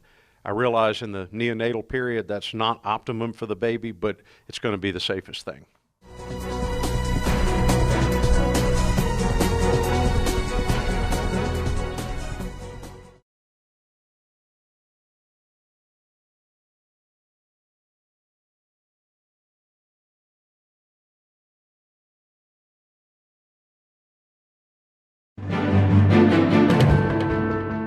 Small town corruption, larceny, love. If this sounds like your hometown, don't miss the world premiere of John Spore's The Corruption of Harry Finley at the Chapman Theater in Apalachicola, March 26th through the 28th. Tickets for this locally written play are on sale at panhandleplayers.com or at the door. This event is funded in part by the Franklin County TDC.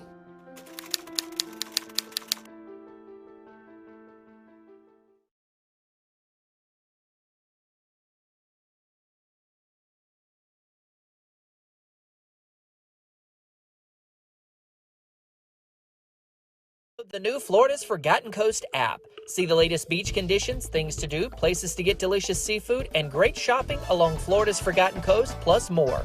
Also, check out the Explore the Forgotten Coast Passport and Forgotten Coast Foodie Passport to be entered for your chance to win a trip to the Forgotten Coast. Download the new Florida's Forgotten Coast app in the Apple App Store and Google Play Store. This mobile app brought to you by the Franklin County Tourist Development Council.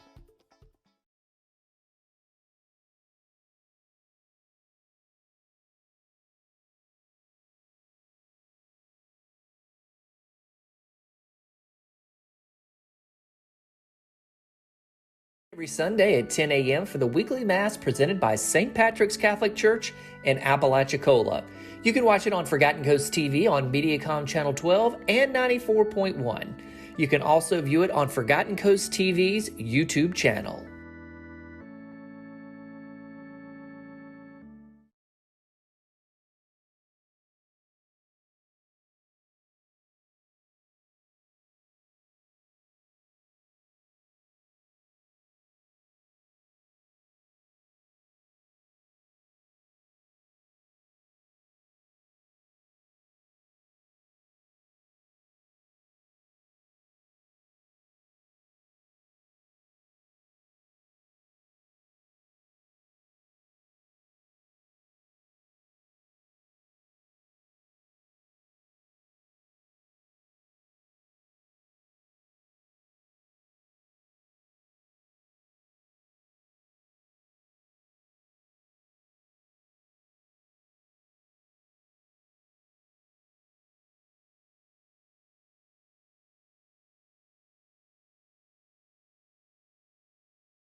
Franklin County Commission is now back in session, and we're here to start some public hearings. Attorney Theriak, I turn it over to you. Thank you, Mr. Chairman. I'm David Theriak. I'm representing the board this morning. We have 4 items, 2 land use changes and 2 rezonings. One is for a 10-acre parcel. The other one's for a 6.08 acre parcel. I've distributed an agenda for the public hearing. Mr. Chairman, I'd like to, since the public is remote, I'd like to walk through the agenda so they know how we're going to proceed during these hearings, if that's acceptable to you, Yes, sir. please. All right, we will start off with making sure that all email communications that y'all have received are made part of the record. We'll then move to public comment. Individuals should be no more than 3 minutes. Persons representing a group or faction should be no more than 5 minutes. Public comments are unsworn. Persons providing public comment are not required to be subject to cross-examination. After the public comment, we will then go to a presentation by the applicant. And that presentation will be up to 20 minutes allowed for the presentation, including questions from the county commissioners, if any. At the conclusion of the presentation, the chairman will inquire if any of the county commissioners have any questions for the applicants or their representatives, or may hold all county commissioners' questions until the conclusion of all presentations. The county has a right to cross-examine the applicant's representatives if they choose to following the applicant's presentation. A total of 10 minutes per party is set aside for cross-examination. The public does not have a right to cross-examine the applicant's testimony will be unsworn. And then there'll be a presentation by the county staff. Mark Curitan will briefly provide some information to y'all and be here to answer any questions.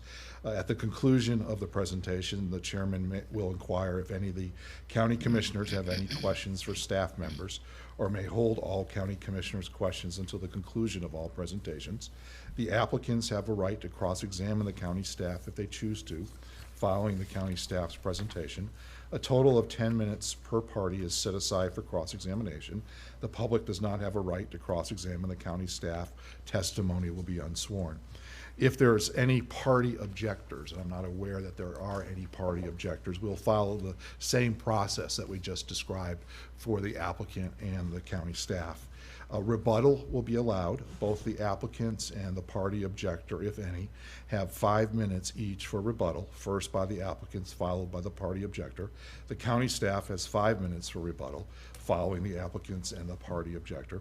And then the county commissioner will discuss and consider possible action to approve or deny the ordinance as submitted. If a motion to approve, then the first motion to pass the ordinance approving the land use change, then second motion to pass the ordinance rezoning the property. If the motion is to deny, the first motion to deny the ordinance changing the land use, then second motion to deny the ordinance rezoning the property. The county commission has the option to table the matter. And the first 2 ordinances that we will be considering pertain, as I said, to the 10-acre parcel. I'm going to read the 2 ordinances that are the title of the 2 ordinances. An ordinance amending the Franklin County Comprehensive Plan to change the permitted land use of a 10-acre plus or minus parcel lying in Section 22, Township 6 South, Range 4 West, Carabel, Franklin County, Florida, from agriculture and residential to commercial. Now, this is the comprehensive plan future land use change ordinance. The second ordinance pertains to the rezoning. An ordinance rezoning a 10-acre plus or minus parcel lying in Section 22, Township 6 South, Range 4 West, Carabel, Franklin County, Florida, from A2 forestry agricultural and R2 single-family mobile home to C3 commercial recreation. As the agenda indicated, if you vote to approve the future land use, then you would follow up with a vote on the rezoning. If you deny the land use, then you have to deny the rezoning request. Any questions before we open it up for public comment? I think we're good.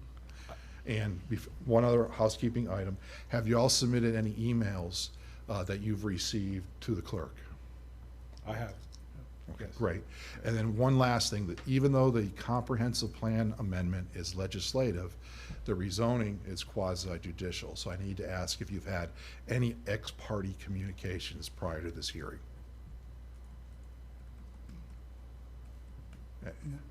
Commissioners? I have. I'm sorry, sir? I haven't. You have not, Mr. Chairman? No, I have not. No. Commissioner Ward? Commissioner Paris? Sir? Oh, great. Then we're free to go. One question. Sir. So are we doing this twice since there are two actual separate requests? Just want to make sure. Yes, we're going to do the 10 acre first, both Yes, sir. the land use and the rezoning. And then we'll do the second parcel. Okay. Which is a 6 acre plus or minus. Great, thank Because we you. have two separate parcels. Yes, sir. Thank All right. you. Mr. Chair, I think it'd be appropriate to see if there's any members of the public that would like to provide comment. Okay. All right, so if anyone would like to, first, we're addressing the 10 acre parcel. Yes, sir. Anyone that wants to comment either way for or opposition or to support this particular item, please, if you're on the phone, *9 raises your hand. We have one phone call. Everyone else, they seem to be on smart devices. You just tap on that raise hand feature, and now is your chance to address the Board of County Commissioners on this matter. Any public comments on this matter? One more time I'll ask. If you're on the phone, *9, on your smart device, tap raise hand. Any public comments on this item? Mr. Chairman, I see no one wanting to speak. Address the board. Mr. Chairman, in light of the fact that there is no public comment, we would now move on to presentation by the applicant. All right. Mr. Justin Ford, Ms. Beverly Sapp, you should be able to both unmute yourselves, and you could address the board. Hey, Mr. Michael, this is Beverly Sapp. Mr. Justin Ford is going to be speaking on our behalf this morning. Okay, thank you. Good morning, Chair, Commissioners. My name is Justin Ford. I work with Dewberry Engineers.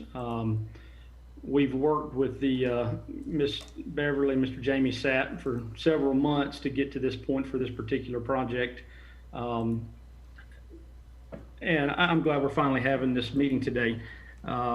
What is being presented to you is this the land use and zoning change from a residential use to a commercial use, specifically the commercial commercial recreational use.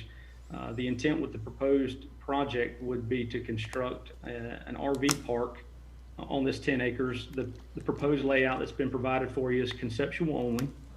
Certainly willing to work with the county and any concerned citizens to adjust this as necessary to make it more appealing to get to the point of final approval.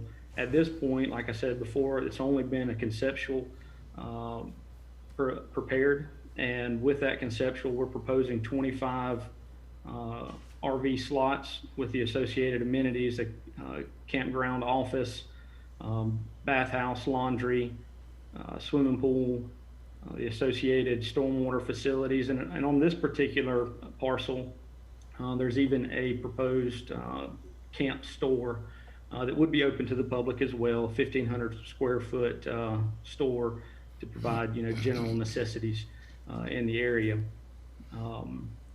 No formal engineering has been completed at this time. The owners wanted to make sure that they would have the conceptual approval before going through the process of spending the time and resources to complete a formal design. When that design, if this is approved and the design moves forward, obviously we would meet all local, state, federal requirements as far as land use, if there's any wetlands on site, and we do expect there to be some, especially on the 6 acre parcel. We would accommodate that appropriately, do everything in accordance with the codes and standards. With that, again, the layout is conceptual only, but we feel like it's a pretty good layout based on the density and the flow that the owners have identified and the amenities that they've identified to include. But again, we would be willing to work with the county on that. In addition to that, I would mention, and some of you may have seen, they actually own a separate 6 acre parcel between this and the 6 acre parcel that we'll discuss in a minute. And they're currently in the process of building their home there. So the owners of this development own about 130 acres total over, I think, 5 parcels in this area. So this 10 acre site and the 6 acre site that we'll talk about in a minute are just a small portion of what they own. but they are building their home there. They do intend to live adjacent to this. I think that speaks to their intentions of maintaining the property and maintaining, a presentable RV park, something that they would be proud of, something that the county would be proud of. I know I wouldn't want to live adjacent to something that I wasn't going to maintain and keep up nice. So with that, that's basically the presentation that we had. I will answer any questions that you may have regarding what we're proposing and go from there. Mr. Chairman, if any commissioners have any questions, I believe now would be an appropriate time to ask this individual. I have one question, Mr. Ford, and I don't know if it's appropriate at the current time, but it is a question I had, and it's a question I've actually brought up to Mr. Sapp at a time in the past when he was first mentioning doing this, because we have been waiting several months to have this hearing. My question would be, going forward, I just want to make sure that we're not going to give him a land use change that he's not going to be able to use. That would be my only concern as a commissioner. Because if he gets his land use changed and he has a problem with some other permitting process that doesn't involve the county, well, he's stuck with that land use change, so to speak. So that's my only concern, and I just raised that now. Do any other commissioners have any questions? Am I to respond to that? Okay. Yes, Thank you, sir. you can. Okay, so I appreciate that, and I think that the SAP family appreciates that as well. We don't expect there to be any hurdles that we can't overcome. Certainly we'll have septic setbacks and well setbacks, and like I said, any other environmental concerns. We understand that this is adjacent to some environmentally sensitive areas, but we think that we can do it respectfully and in a way that won't be an environmental detriment to the area. And we don't at this point anticipate any issues with any state or federal permitting.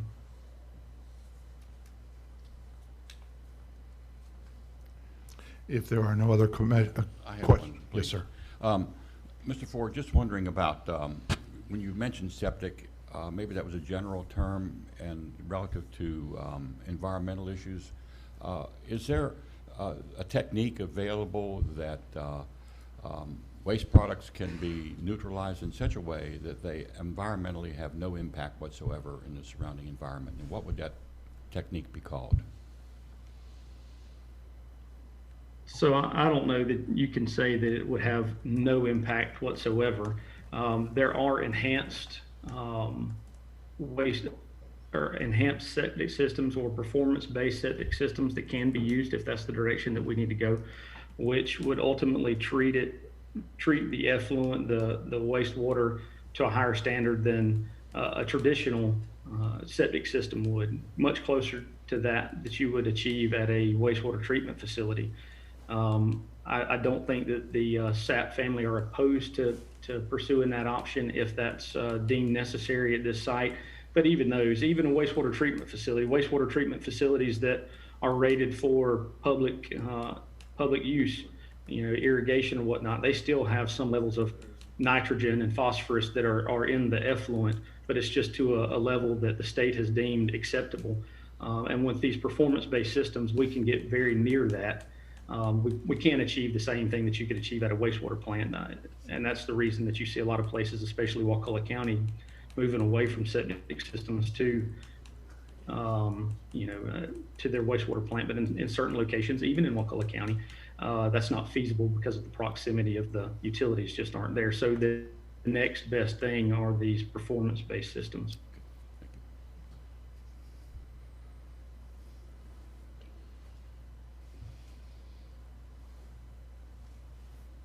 Any questions from any other commissioner? If not, the county has no cross-examination of this witness, and is there anybody else that the applicant desires to call as a witness at this point? Mr. Ford, are you going to be the only individual speaking on behalf of the applicant? It's my understanding that I will. Okay, thank you. Mr. Chair, at this point, it would be appropriate for the county to put its presentation on. And Mark Curitan is here. He provided the staff report to y'all. So, Mr. Curitan?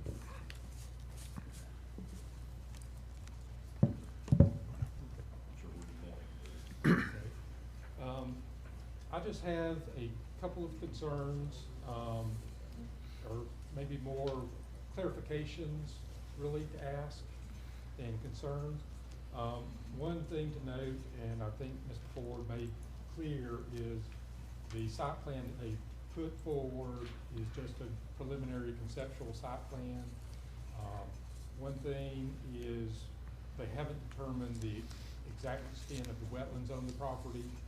So I know that their site plan that's included with the application shows potential wetlands where they're developing. And I just want to make clear to all of y'all that the 50-foot setback will still apply to this development. You know, wherever there's actual state jurisdictional wetlands, that the developers will have to stay at least 50 feet away from those.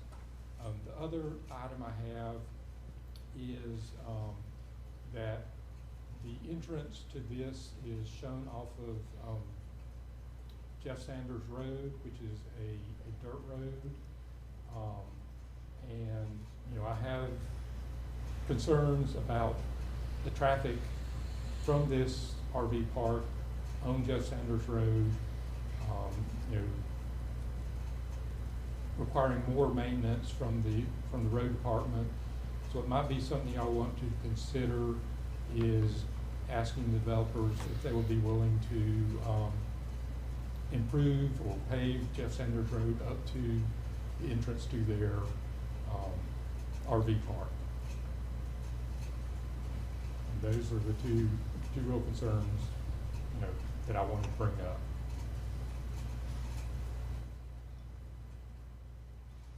Mr. Chairman, are there any questions by the commissioners of Mr. Curitan? I have a question, Mr. Chairman. Yes. The Jeff Sanders Road, in Yes. relation to, and I don't have the site plan where the road is predicted it might go. I guess my question is, do we know how far, and maybe the Dewberry engineer gentleman there can answer this too, how far the road, the entryway to this RV park's going to be on Jeff Sanders Road? In other words, is it going to be just a few thousand feet, or is it, you know, going halfway down the road, or do we know how much of the road's going to be affected, I guess is my question. I'll leave that to Justin. He could probably answer it better, but I'm thinking it's not a few thousand, it's more like maybe a few hundred feet. It's not very far. So not a lot. Go ahead, Justin, I'm sorry. No, it's about 600 feet roughly. And again, that could change depending on the final layout. But I don't think it could be any more than about 1,000 feet. And just one more thing, if it becomes an issue with Jeff Sanders Road being maintained and using county funds to do that, is there a way that the road into the second part of this RV park can be maybe coming off 67 instead? Is that something the SAPs would be willing to perhaps do if there's a lot of issues with that road?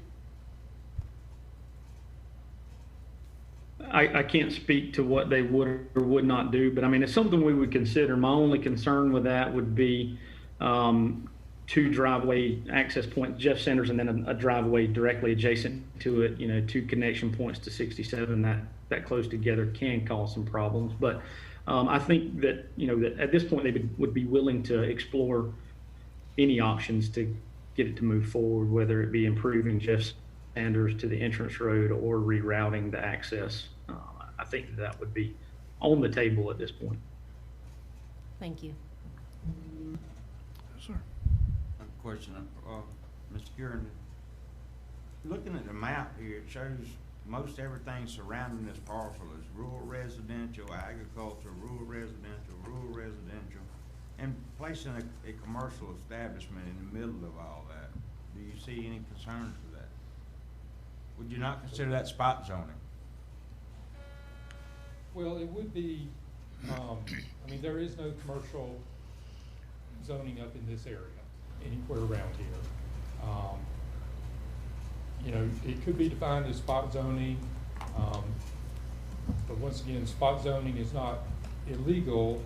I mean, it's more of a concern of, is this an appropriate use for this area, for what they're planning on doing? And that would be up to y'all to decide. You know, on a highway, would a RV park, you know, be something that would, you know, be inappropriate for the area, the roads, and the surrounding neighborhoods. One more question. As you're asking to have this land use change from agricultural, which is basically 1 per 40 acre? Yes, sir. To and residential, which would be 1 unit per acre. Yes, sir. And then you're going to commercial. Would that not create more density? Generally, yes. Commercial would be considered more dense than residential, yes. Without a public water and sewer system going to this property? There is no public water and sewer going to this property, yes. That's all the question I have. Okay. Oh, Mark, one question I had. As you arrive on Jeff Sanders Road and head, it would be, I guess, east at that point to the intersection of the Sap Odom Road. It's about less than a quarter of a mile along that Jeff Sanders Road. Okay. Stop, and it's just the Sap Odom Road. That appears to be what looks to be maybe the northern boundary of the applicant's property there. Is there any travel and ingress back into that proposed property from the Sap Odom approach? Has there been any conversation about that? I have not talked to either the property owners or Okay. their consultants about access from that road. Okay. Sap Odom Road. I was just thinking about the potential of that travel longer distance along the Jeff Sanders Road to arrive at the alternative access potentially there at Sap Odom. Just a thought. Okay. I got a question. Yes, sir. How it is backed up for flooding up on that, in that area? Flooding. Is it a flooding, how it is for flooding in that area? I mean, I believe it is,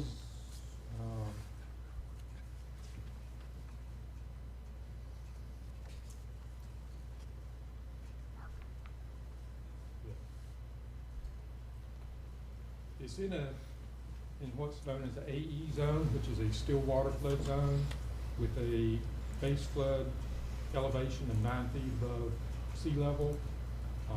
What I don't know, what I don't have from the developers or the consultants is how high the property is there above sea level. They would have to build with the county's requirement for a 1-foot freeboard. They would, any habitable structure they put there would have to be, finished floor would have to be at least 10 feet above sea level. So their store, a restroom and all, would have to meet that. And like I say, what I don't have right now is how high the existing land is there. But the Crooked River is right there, isn't it? Isn't it? Crooked River is just to the south of this. Yes. You could walk to the Crooked River from this property.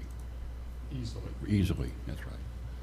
I looked at it, I couldn't get to the Crooked River because it was so much vegetation there, but I could see it as I came on the highway. And that river is a relief area for excess rainwater and potential flooding over the banks of that river. Would that be a correct statement? Well, all rivers. All rivers are, and just so is that one. Okay, got it.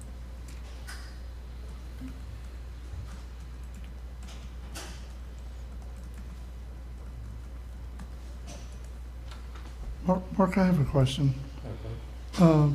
The only one I remember, because I haven't been on the board that long, was Coastline and East Point.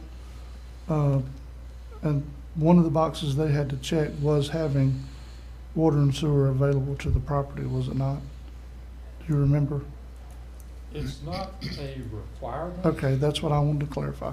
I mean, we don't have a requirement that you have to have water and sewer to have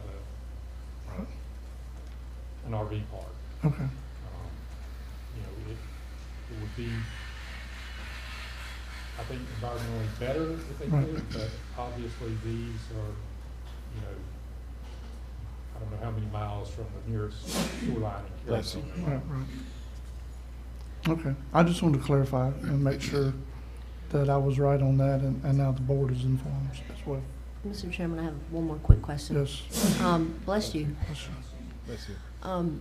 So this, with the current zoning, without it changing at this point, with it being residential, this does allow for 1 unit per acre. So in other words, the applicants can place a mobile home on each of these 6 acres. So 1 mobile home per each acre, which would require 6 separate septic tanks, correct? Yes, ma'am. Okay. So, you know, that, okay, thank you. One question real quick. Yes, sir. We're talking about the 10-acre tract right now, right? Yes. Yes, sir. Okay. And, you know, I've already asked my question about what agriculture would actually allow, what residential would actually allow, and we're looking at more than double the density. More than that when you come to agriculture property.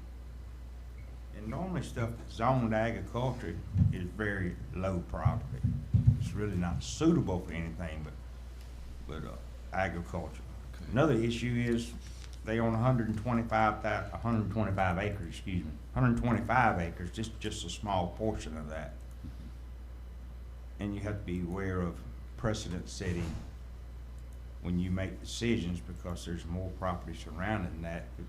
Always come back and ask for the same thing that's being granted, or it's being asked to be granted here. Right. So that has to be taken into consideration also.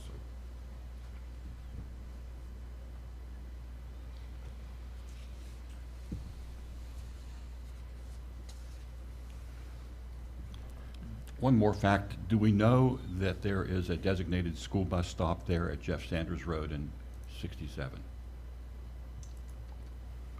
I saw no signage, but the testimony of the folks who live there say, yes, that is a school bus stop, and I have written notification that there is a school bus stop there. Yep. Commissioner Bolt, I don't think they have any signage anywhere about where, like designation. Within our county, for you bus mean? stops. I don't know of any place that they have a sign saying this is a bus stop, I see. just to clarify. So, does anybody know if that is used as a school bus stop? The folks who I've interviewed say it is, so I just wanted to know if any of you guys knew. Okay, thank you.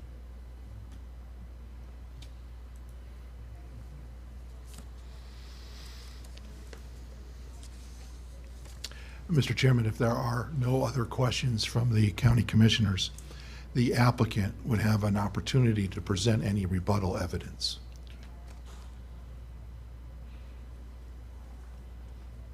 May I instruct I would Mr. just say Ford? Okay, thank you. Go ahead. Okay, sorry. I would just say we hear your concerns and we understand. I think, you know, we'll do the best that we can given the circumstances. Obviously, we hear you about the utilities. We'd love to connect to water, wastewater, but I don't think that that's a realistic opportunity at this point. As far as the wetlands are concerned, that will absolutely be taken into account prior to any final designs being prepared. You know, buffers will be maintained. That won't be an issue, I can assure you of that. And then as far as Jeff Sanders Road, like I said before, we'll certainly have that conversation with the owners. You know, it may be something, and I don't know if this is allowable or not, if they agreed to maintain it or if they agree to improve it. We'll have that conversation and come back if that's what's required, or look at the route, you know, to reroute the ingress egress off of Jeff Sanders directly onto 67. But I feel like those things we could work through at the end of the day. And the one last thing about the floodplain, naturally, you know, they're, like I said before, they're building a house out here. They understand what they have to do for permanent structures. They've gone through it once already with their home. We would ensure that the other permanent structures, the camp office, the laundry room, the store, etc., would be built to accommodate those requirements.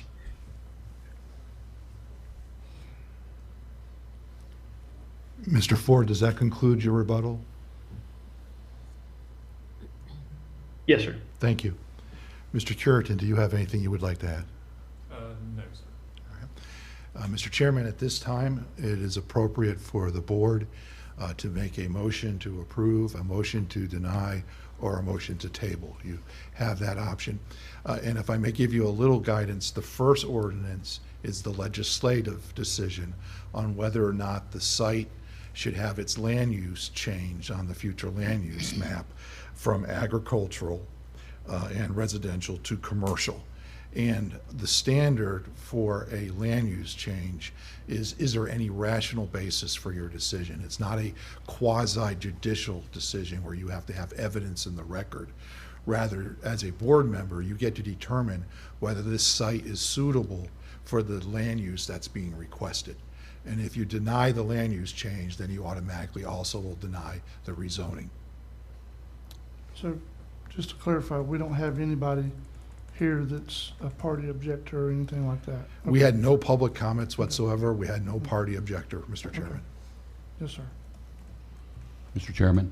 Yes. I would make a motion that we deny the request for land use change. And if I get a second, I've got comments. Okay, we have a motion on the floor by Commissioner Bolt to deny.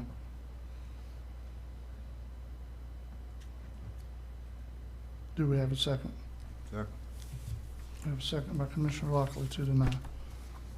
Commissioner Bolt, you said you had a comment? Yes.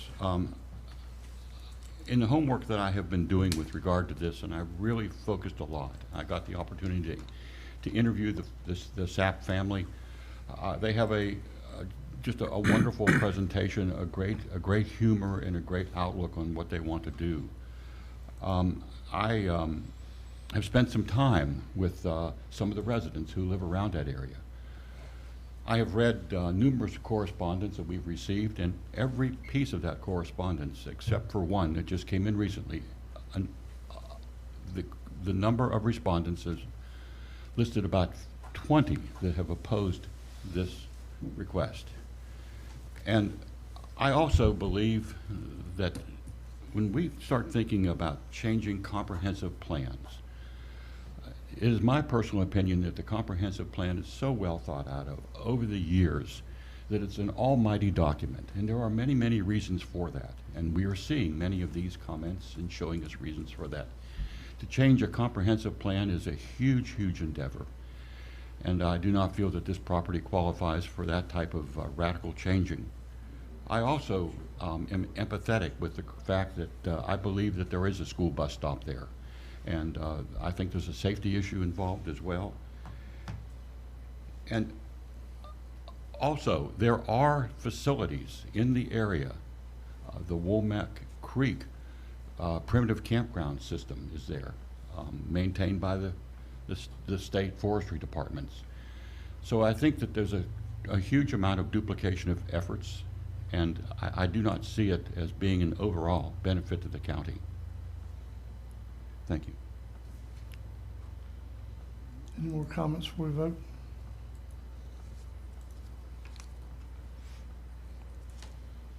All in favor? Aye.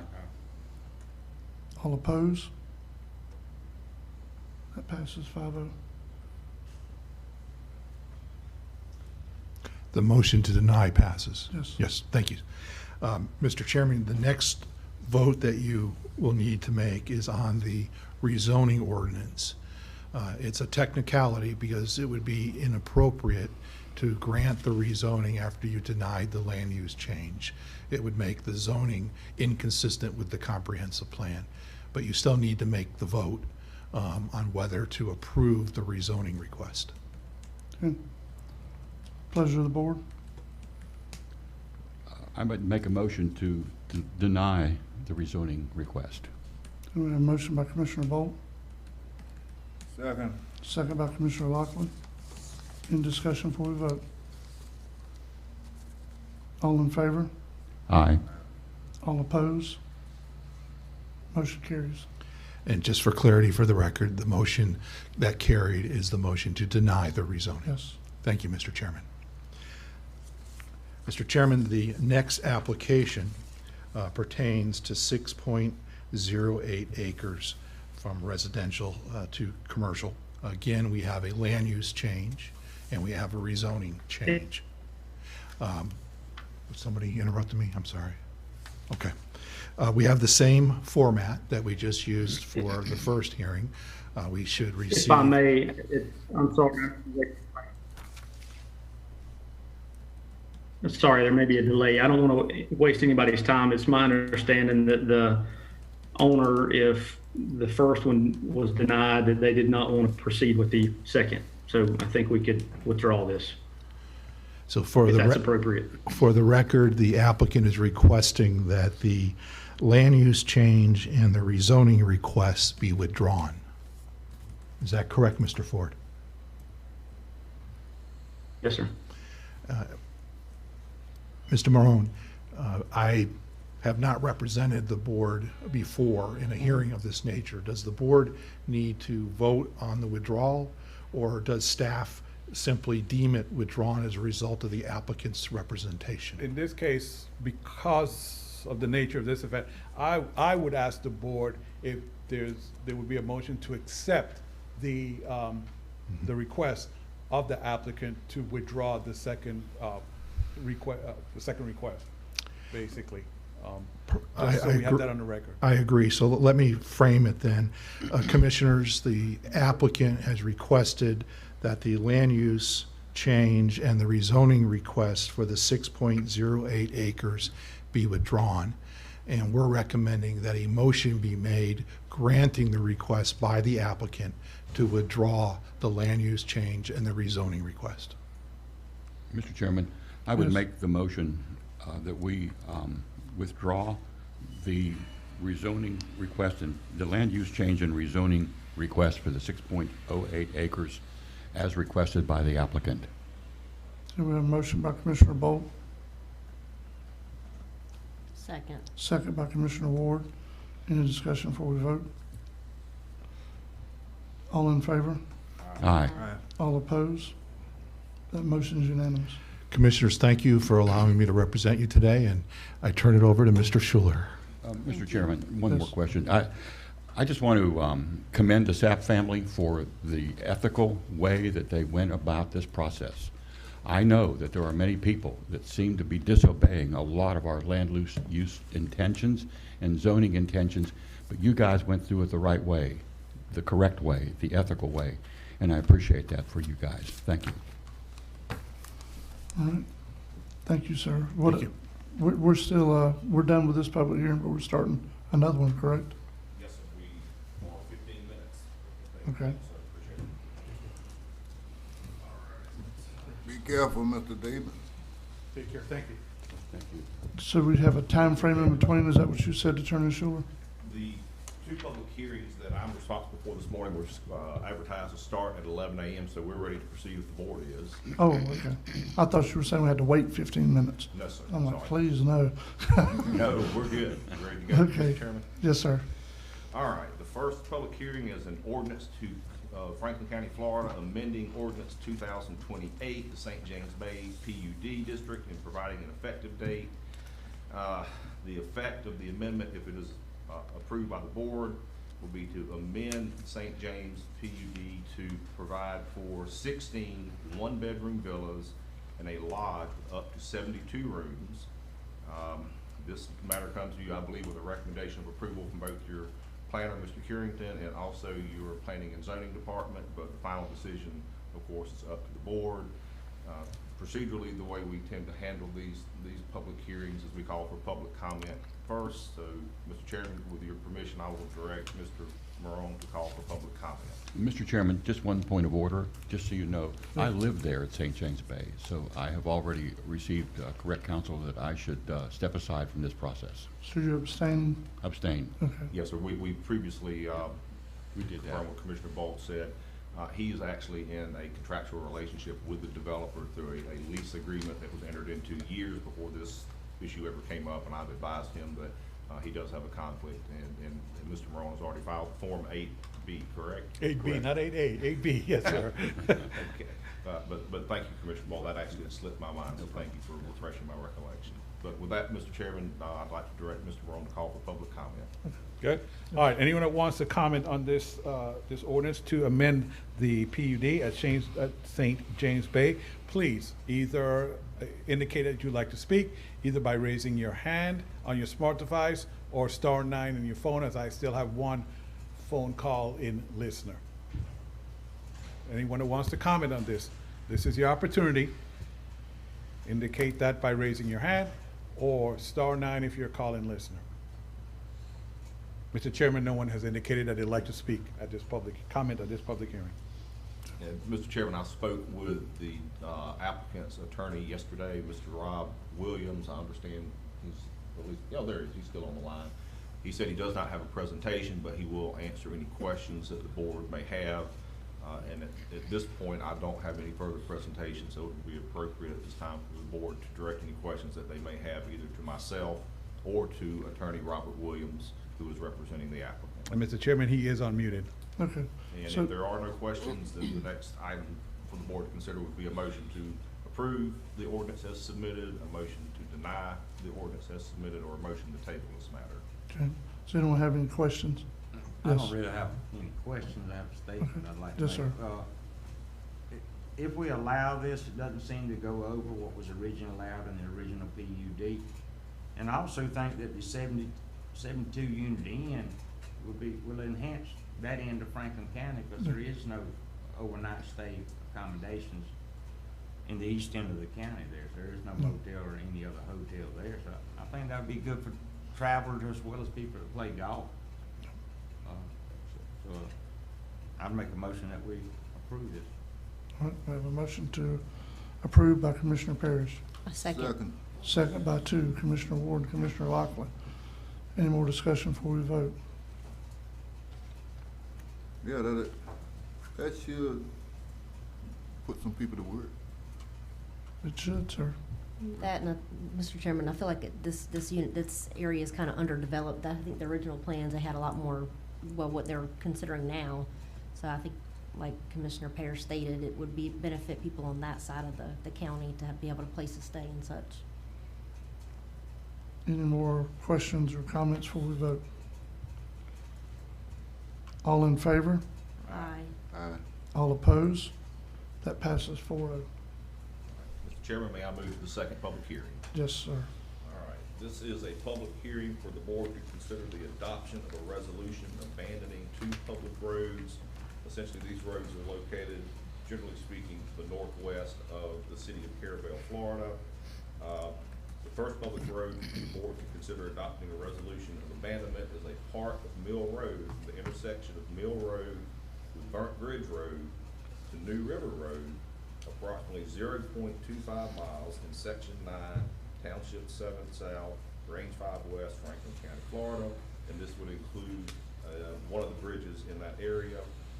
The second public road for the board to consider adopting a resolution of abandonment is all of New River Road from Mill Road to Gully Branch Road, which is approximately 6.7 miles from Section 9, Township 7 South, Range 5 West to Section 10, Township 6 South, Range 5 West, all in Franklin County, Florida. Ms. Brown, I don't know if you have the ability on the agenda to pull the map up for the board. Do you have that?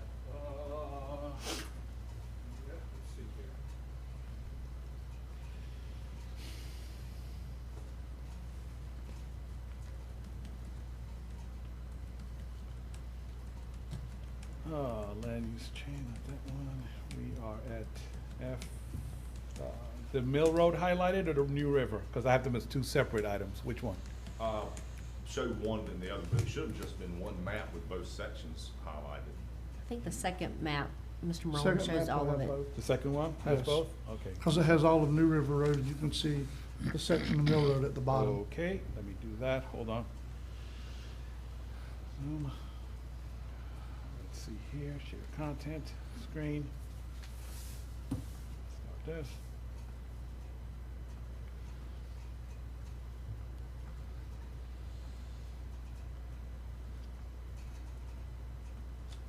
Come on, come on, come on. I apologize for some reason. It's taking its sweet time.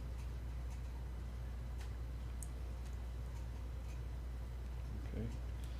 Let's go. Oh, I'm sorry, that's why.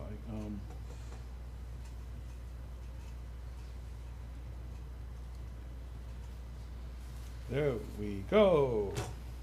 Can you scroll it up a Yep, little that's bit? it. That helps. Let's see here.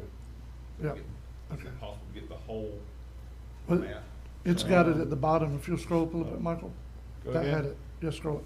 See at the very bottom where it goes to the right at the end of the highlighted section? That is Mill Road in between there and Burnt Bridge Road coming down. Like Oh, right there? Oh, Yes, right at the okay. very bottom, coming Yeah. across. yeah. It shows that short section of Mill Road in between.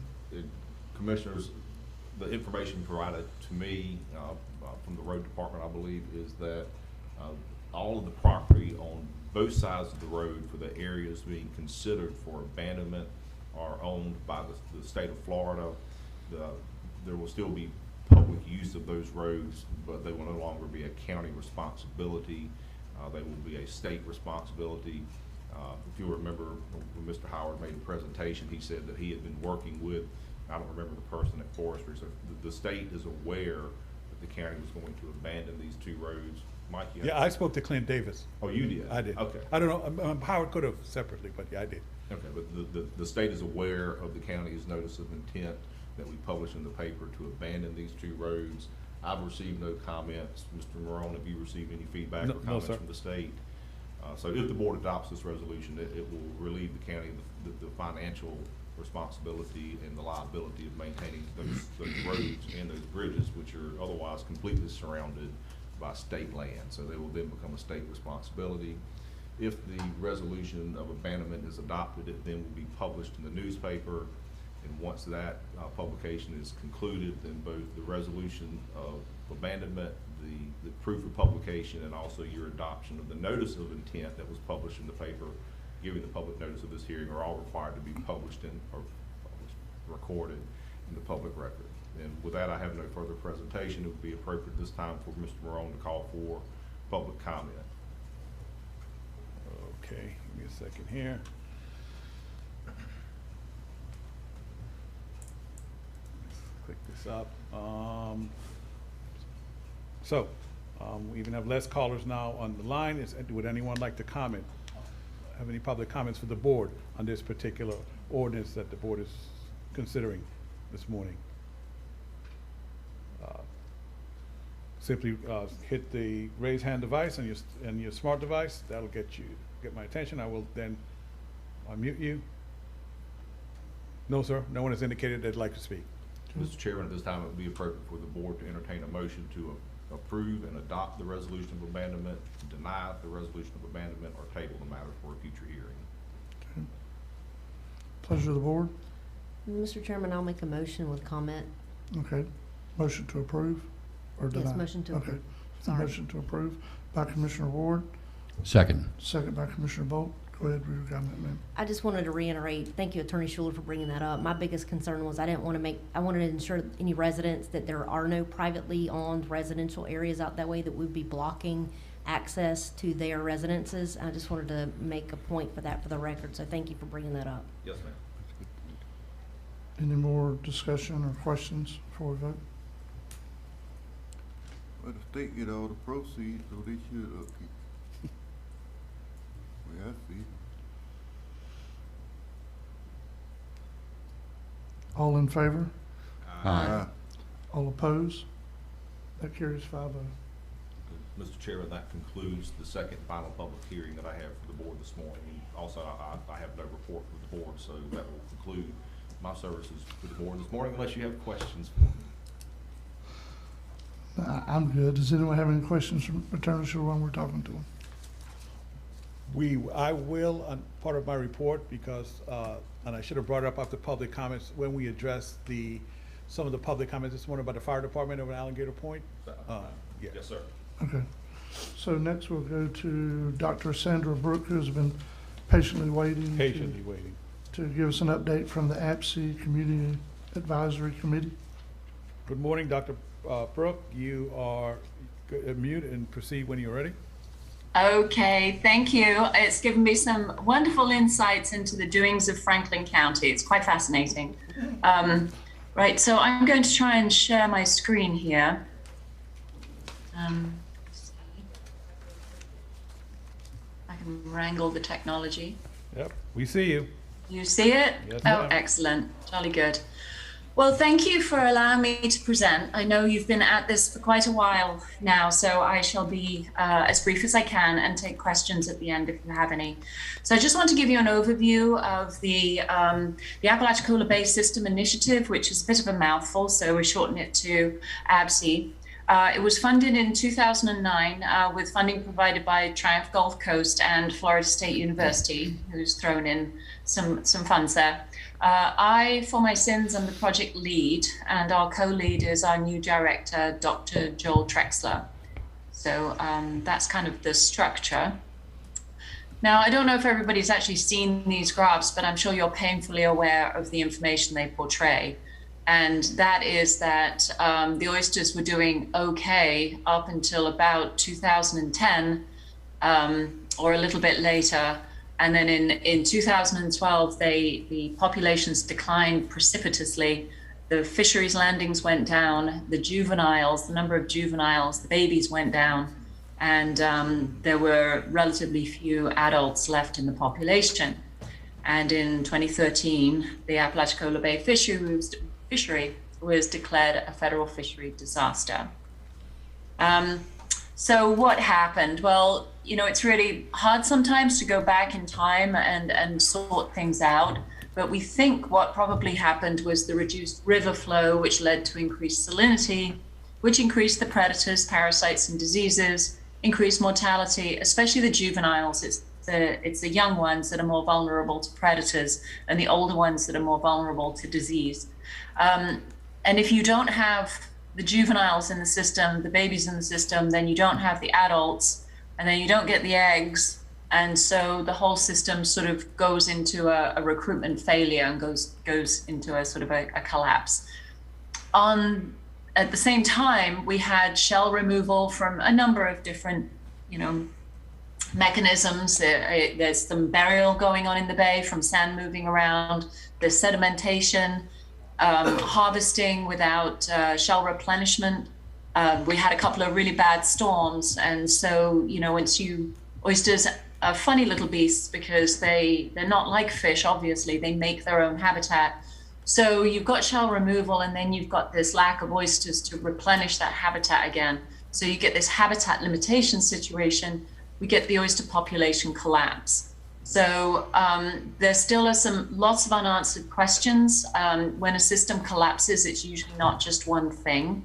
And when it collapses, biology is resilient. So once it goes into a collapse, sometimes it's really hard to reverse that.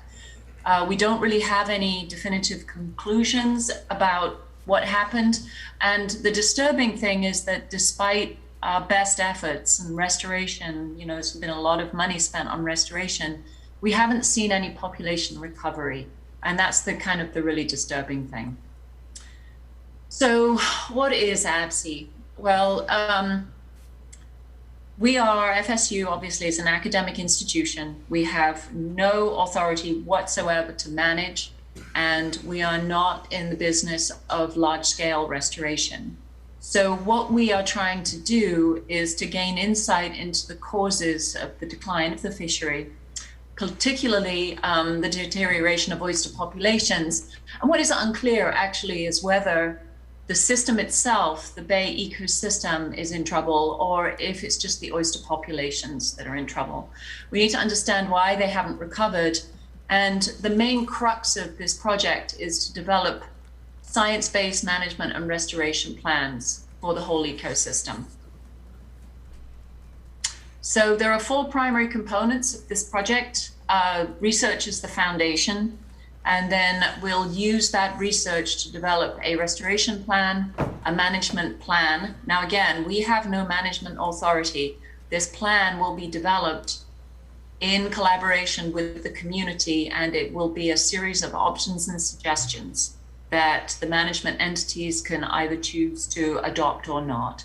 And a really important part of this project is community engagement. So we've got a lot of different research aspects. I'm not going to go into them today, you'll be glad to hear, but I'm happy to talk about science until breakfast time if anybody's interested. I've heard that, you know, the bay has been studied to death. Why do we need more science? We just need to get on with it. Well, up to a point that's true. There has been a lot of research.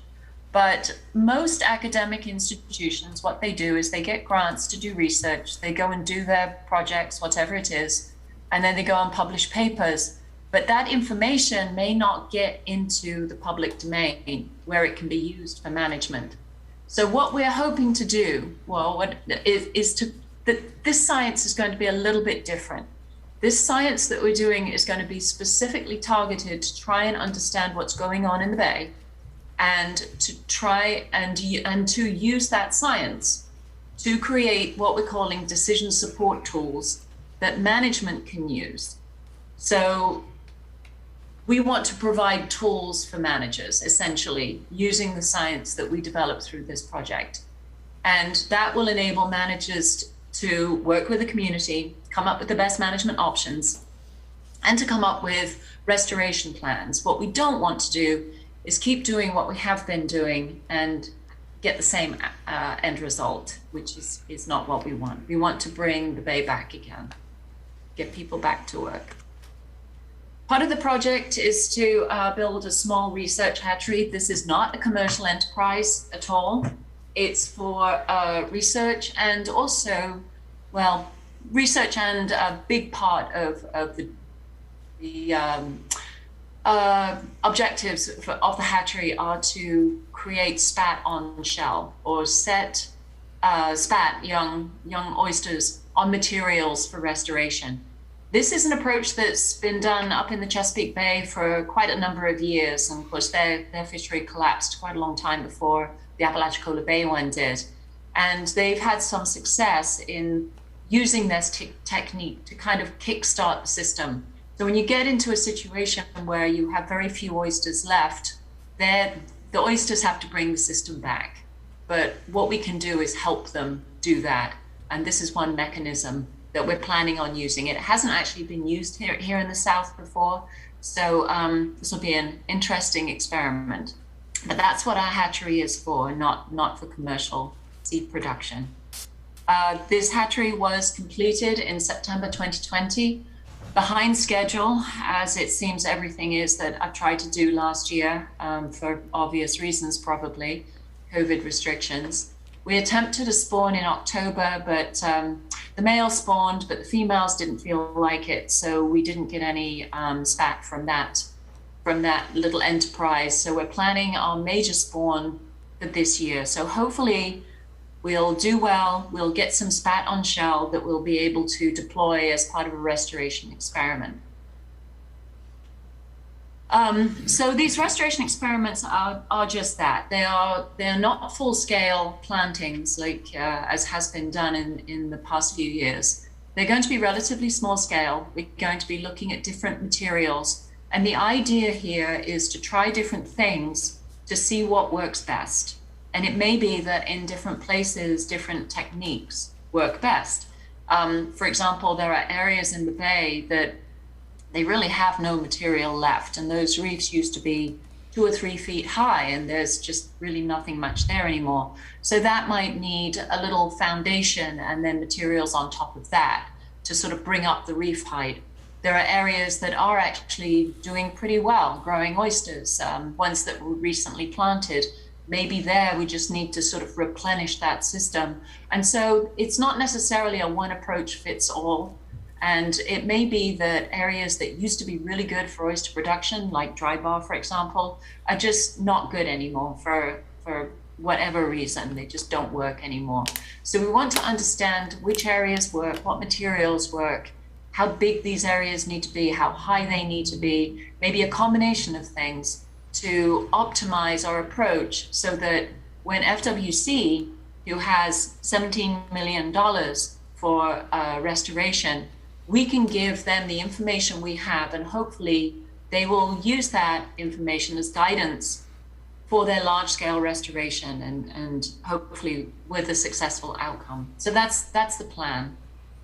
Good plan. We've been doing some subtidal sampling with the oystermen in the bay, just to get an idea of a more broad scale, idea of what's there and what isn't there and what we might need to do to bring back the habitat for the oysters. This is a little bit different from the monitoring program that FWC has. They go back to the same sites over and over again, and there are good scientific reasons for that. But I wanted to get a more broad view of the situation in the bay, and this has been very instructive. And this is a bit of a busy slide, but what it shows, these pies, the bigger they are, the more material we found. This was done using tongs with an oysterman. So the bigger the pies, the more material. And the red part of the pie is that represents live oysters. The purple is rock, and the green is non-living shell. So you can see that in some areas of the bay, over towards the east and up there in the Miles and up by North Spur, there are some oysters out there. But there are also a lot of areas that just don't have any and don't have any substrate. That's the problem. There's very little material out there. And these pies actually look enormous on the map, but they're tiny little spots. So it is a little bit misleading. But the good news is that there are oysters out there, and we are starting to see some spat. So it's encouraging. And again, like I said, once we have these restoration experiments, the data we get from those experiments will hopefully translate into these larger scale restoration efforts that will be run by FWC. And we recognize that what they have, the $17 million, it sounds like an awful lot of money, but it really actually doesn't go very far when you're talking about large scale restoration. So within ABSI, we are developing a, what are we calling it? A restoration working group. And we're developing that soon so that it's going to be a group of people that can start looking for more restoration funding, so that when we have the plans, we can put them into action and implement them fairly quickly. We don't want to let this situation languish. We really need to get this restoration going. So management strategies, this is another aspect of the project. And again, I can't reiterate this enough. This is not us making these decisions. What we do is we bring up different management options for discussion, those that have been successful elsewhere.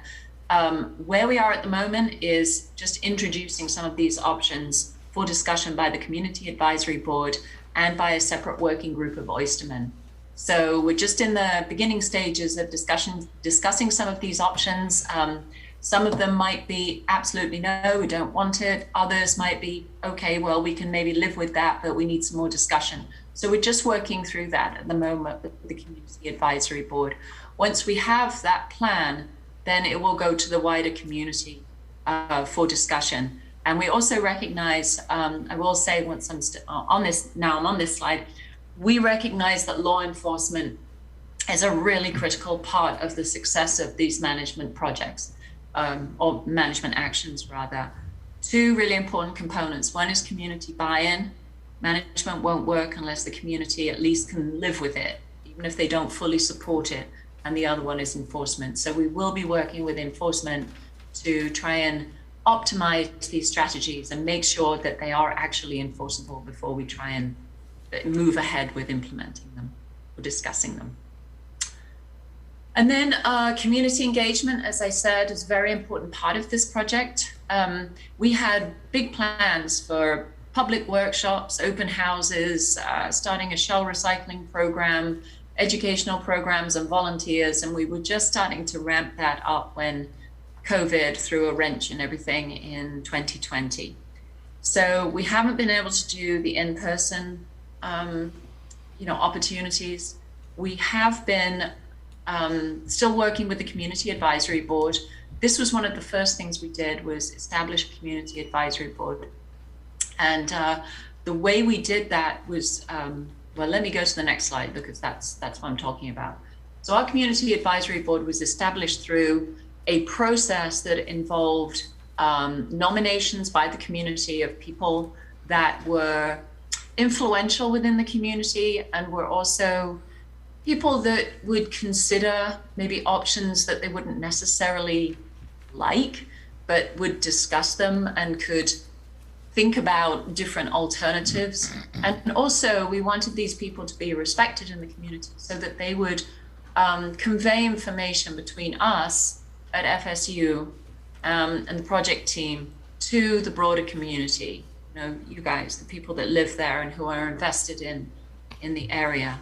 So that was the idea. And so we went through this process of interviews. The Community Advisory Board is actually being managed and facilitated by, what's it called? FCRC, who's part of FSU. I forget what that stands for now.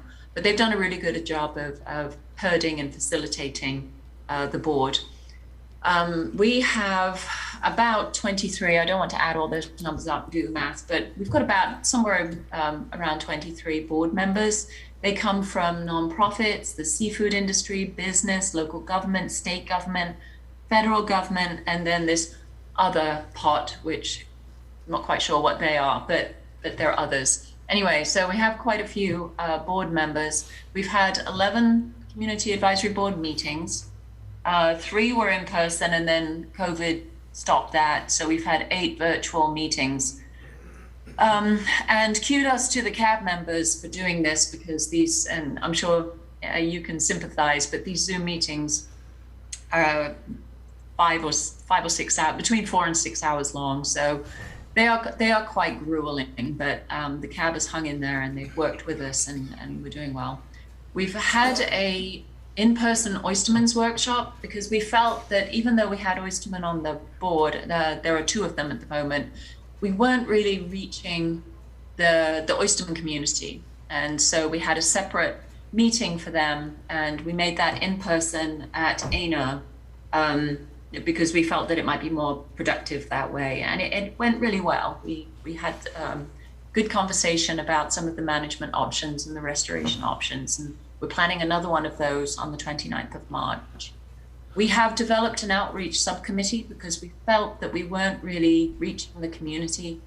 We had, we were getting feedback that nobody knew what was going on with the project. And we've got a website that we put information on, but not everybody uses websites. We felt like we needed to be more active. So we've been doing more presentations, reaching out to different groups, and just being generally more active. Hopefully this is disseminating information and that all of that additional outreach is being orchestrated by the subcommittee. We also have developed a Community Advisory Board Successor Group subcommittee, lots of subcommittees. And the idea here is that when the Community Advisory Board sort of comes to an end at the end of the project, it won't just stop there.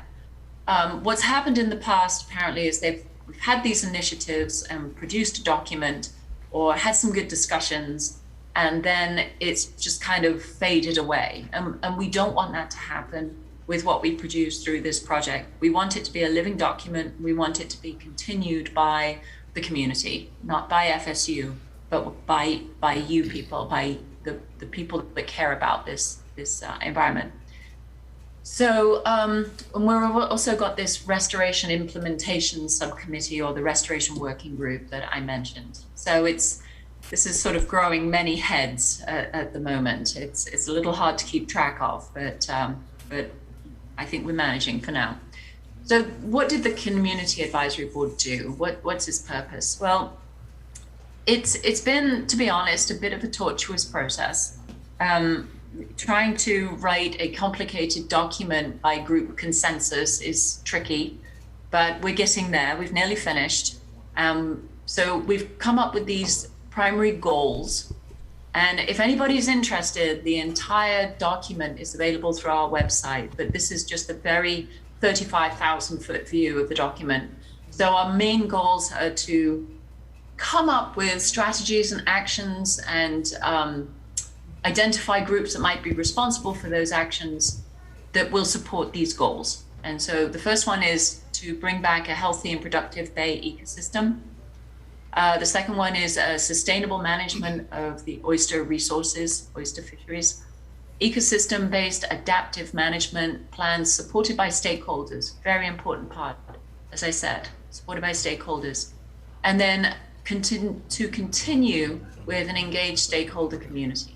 And as I said, these are the kind of the nuts and bolts of this document, which is, I forget how long it is now, it's like 20 pages long.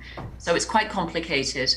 It's going to be a very useful document, but Mr. Jones, Commissioner Jones, actually suggested that when we've done this, we come up with almost an executive summary type document, which summarizes everything and puts it into digestible, plain language that people can read easily without plowing through all these details that are in the primary document.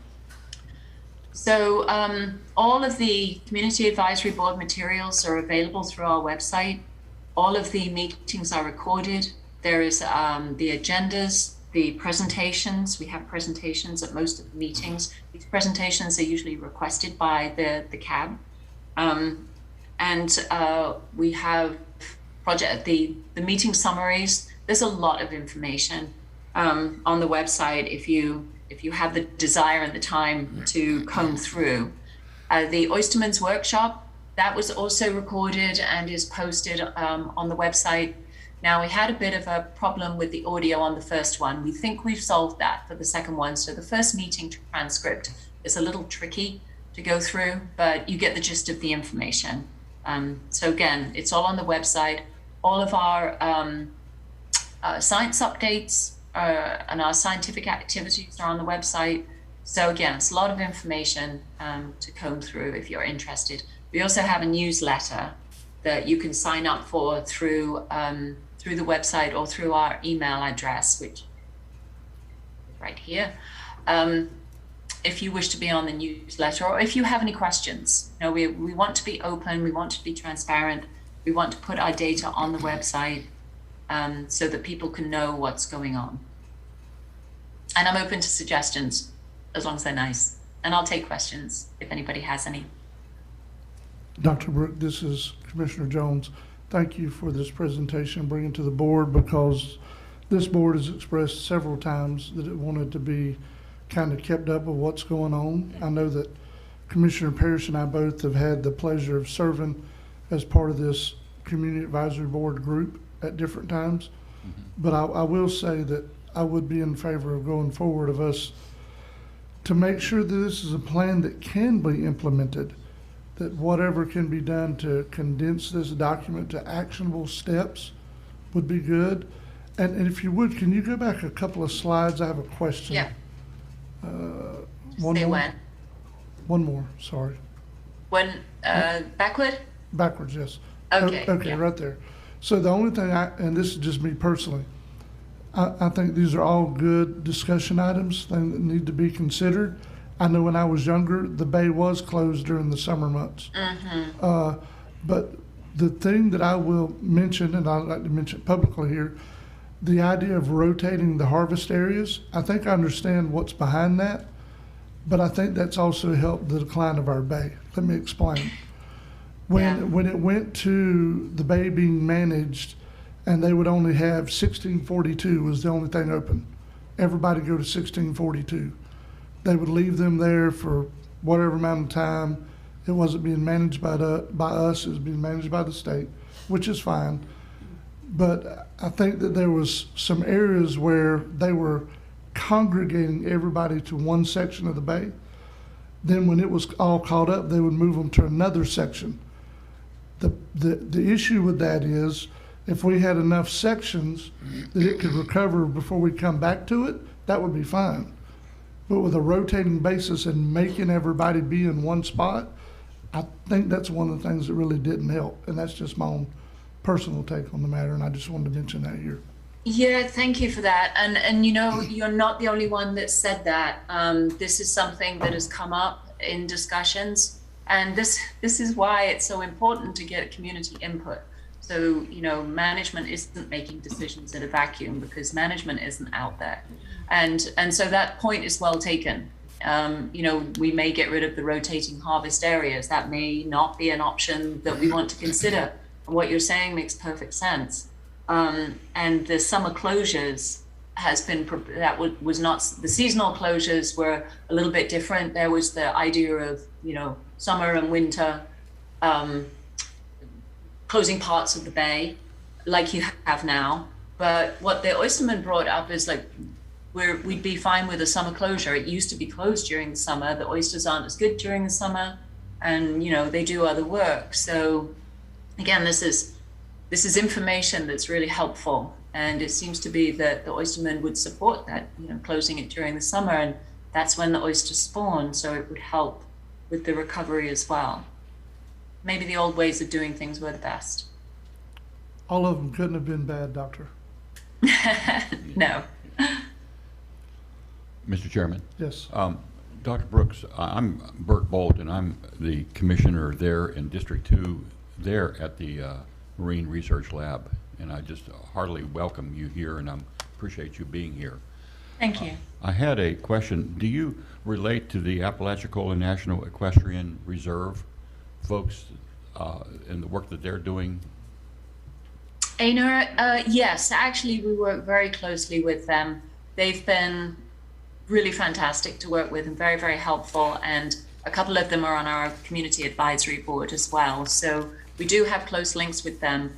Some of our science, we've worked with them to augment the data that they're collecting. For example, with their instruments, we've kind of filled in some of the gaps with our instruments, and we share data with them. So yes, they're great collaborators and a fantastic institution to work with.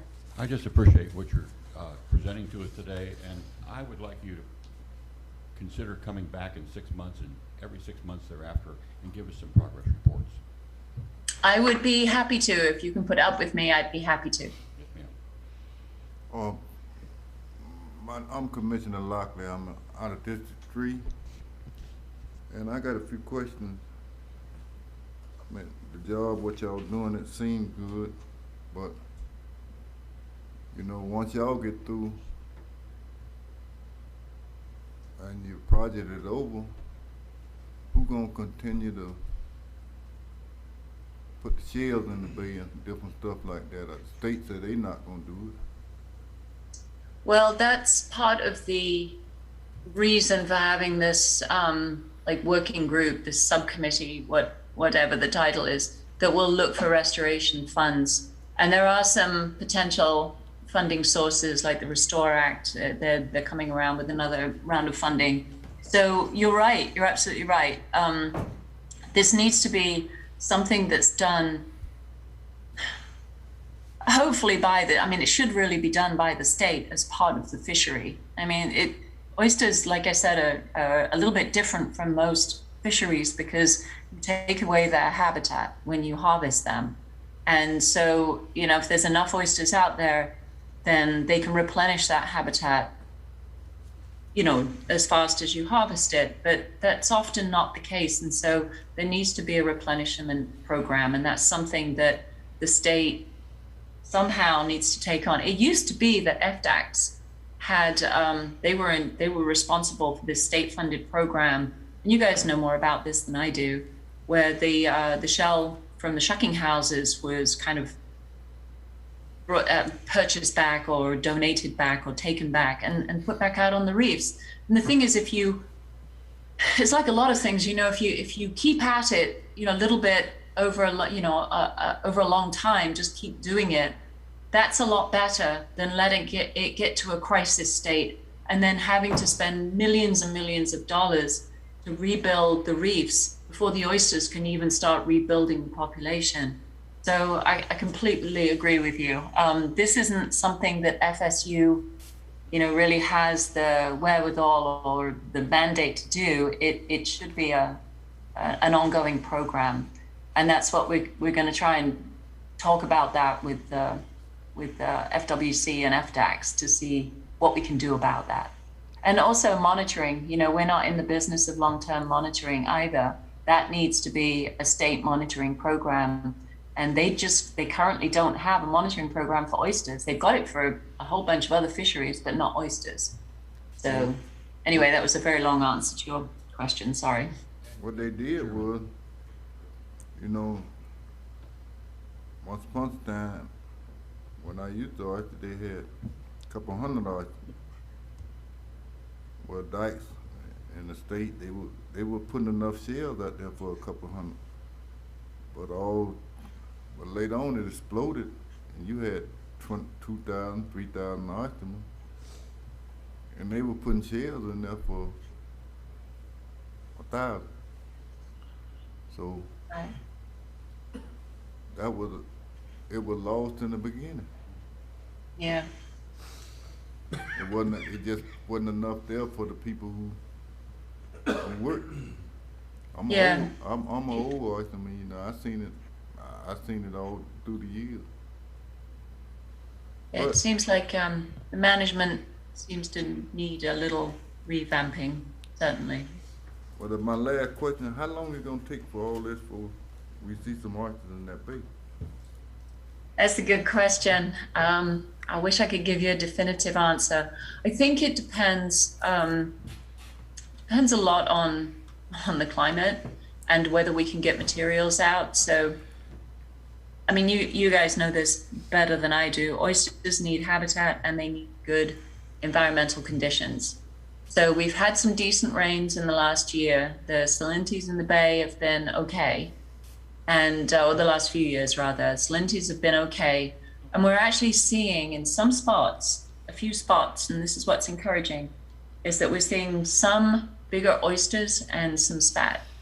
So I think as long as we don't end up in another drought situation, which is what it seems really just kickstarted this whole decline, as long as we don't get droughts, as long as we don't get massive storms, as long as there's enough oysters in the bay to grow back again.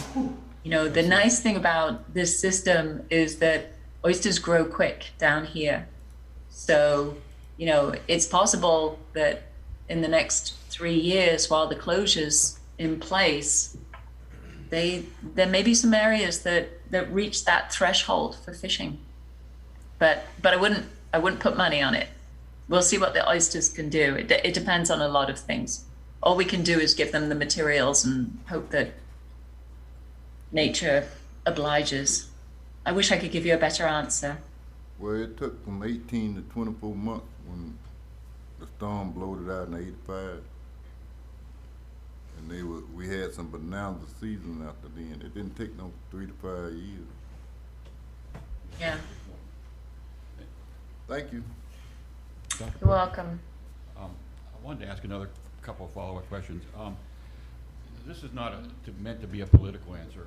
Just from your scientific mind, do you see acceleration of the oyster industry and the growth of these oysters relative to getting more water down here from Georgia?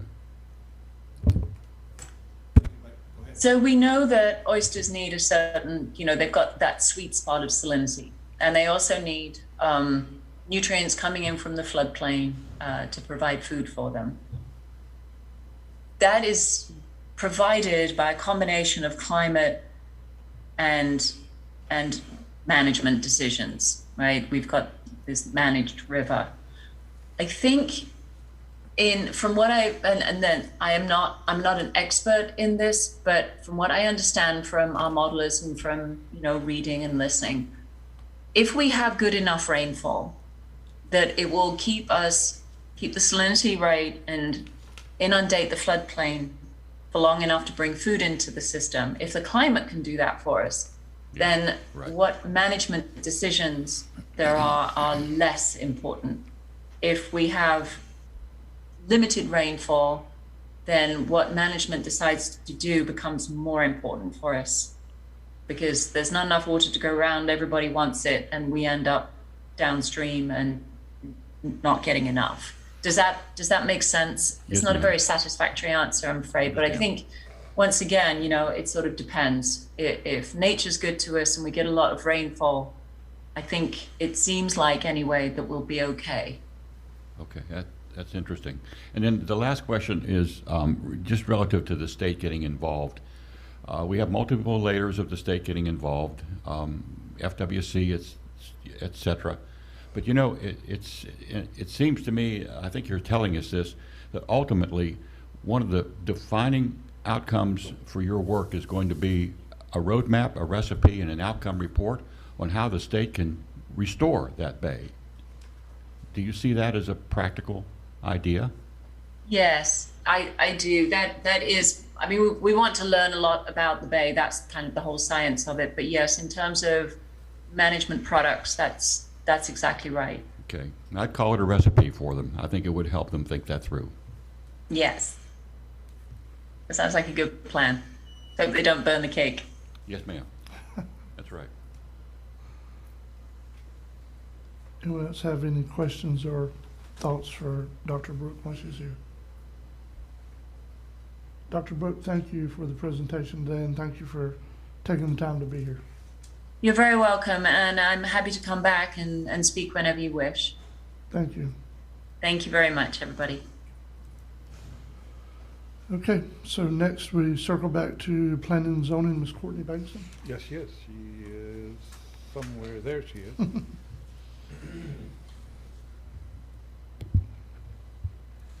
think she's trying to share her screen.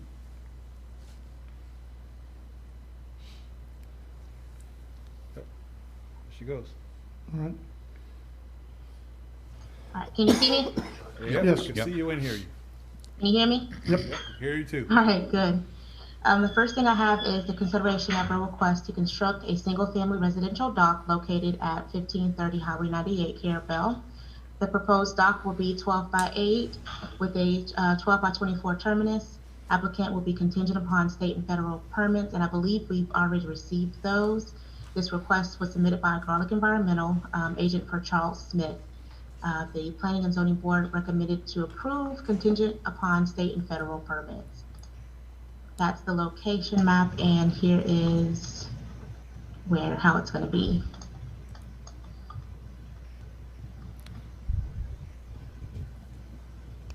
And Kevin is on the line. Michael? Okay, let me unmute him. I just have one question, Courtney. Did you say there was a 12 by 4 dock with a 12 by 24 terminus or 12 by 8? It's a 12 by 4 dock with a 12 by 24 terminus. Okay.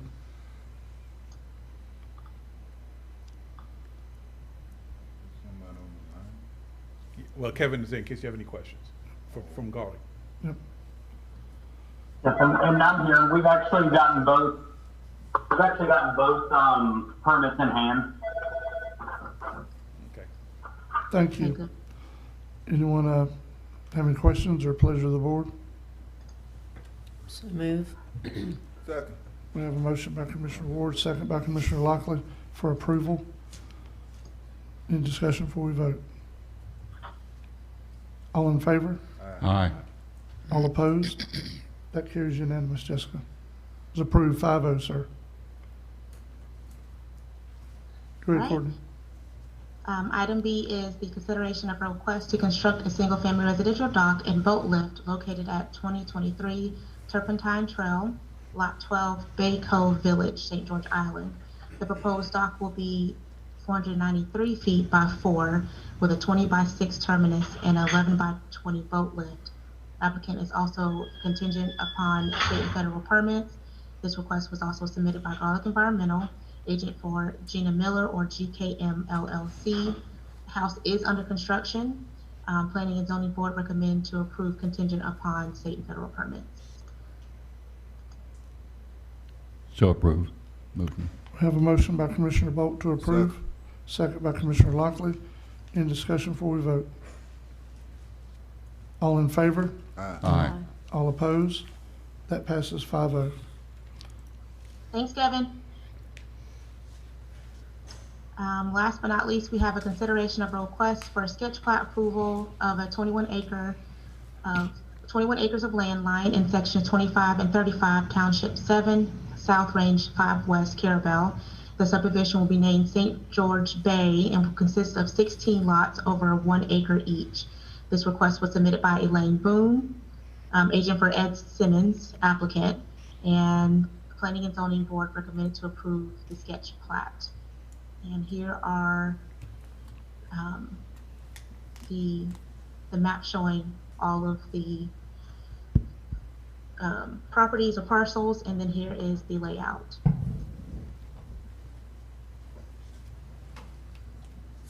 That's great. 1 lot per acre? Yeah, I think lot 14 is the only one that's a little over. It's like 2.85 acres, but all of the other lots are an acre or an acre and 0.5. And for the board information, so I checked with Mr. Currington. Alan just gave me the nod. So this is under 20, is 20? 20 is the key. 20 is the key. So it's under 20, so it goes from sketch plat, it'll go straight to final. It'll come back to you for final, which they have to include everything for the final plat, correct? Right. And 20 lots is where you start having right-of-ways. That's why I was looking at the easement. As I recall, the subdivision ordinance allows you to have an easement for lots, subdivision less than 20 lots, and this has 16, so that's why I was looking at the easement. So with an easement, though, I just want to make sure when we do the dedication, it'll be a private road then, because we're not going to be able to get, can they dedicate an easement to the county for us to maintain the road, I wonder? This is not, they haven't asked that question, I'm just wondering. No, we require dedication, not the grant of an easement. But we're getting into a lot of technical jargon, but yeah, we definitely want to look at it and make sure. I mean, they could have, subdivision with less than 20 units, 40-foot wide right-of-way, and dedicate it to the county. It just has to be built to the county road standards. I don't know what their plans are, but Mr. Currington, I'm sure does. Okay. That's good. But in any event, sketch plat will still have to come back to us. For final, yes. Okay. And Attorney Schuler is correct. They've been working a lot with Mr. Currington. They sure have. Okay. Well, I want to make sure they have drainage, road. Yeah, right. And everything. At final, you'll have all that at final. Before we let it go, cause we having a lot of problem now with people with these bad roads and drainage, and it fall back on us. Mm-hmm. Alan, don't they have to submit that for the final plat? Yes. Okay. So that has to be included with the final plat, Noah. Pleasure of the board. So moved to approve. Second. We have a motion to approve by Commissioner Ward, second by Commissioner Bolt. Any more discussion? All in favor? Aye. All opposed? That passes 5-0. That's all I have, Commissioners. Thank you. And just really from Mr. Schuler, correct me, so basically the choice now for the developer, because we haven't seen a subdivision plat of this scale in a long time, is that the developer now can either build the infrastructure and get it in and all according to our standards and accept it, or he can get a bond and, try to sell off the lots and do it either way. But I think letter of credit, not a bond. A letter of credit, I'm sorry, letter of credit. But usually the hope for the path they follow is that they actually put the infrastructure in, and we all see it, everybody agrees to it, and we know what we're getting before the final plan. Thank you, Alan. Yeah, that's what I like. Yeah. I like to see it, cause we got, it's messed up right now. We got a lot of problems. During the big heyday back in early 2000s, people were putting bonds up, and then that's not necessarily putting infrastructure in. It became a real problem, so hopefully that will. So I'll have Mr. Currington pass that on to the developer, that is the board's preference. And they probably would. If you want to sell interior lots, you better have a road to get to it.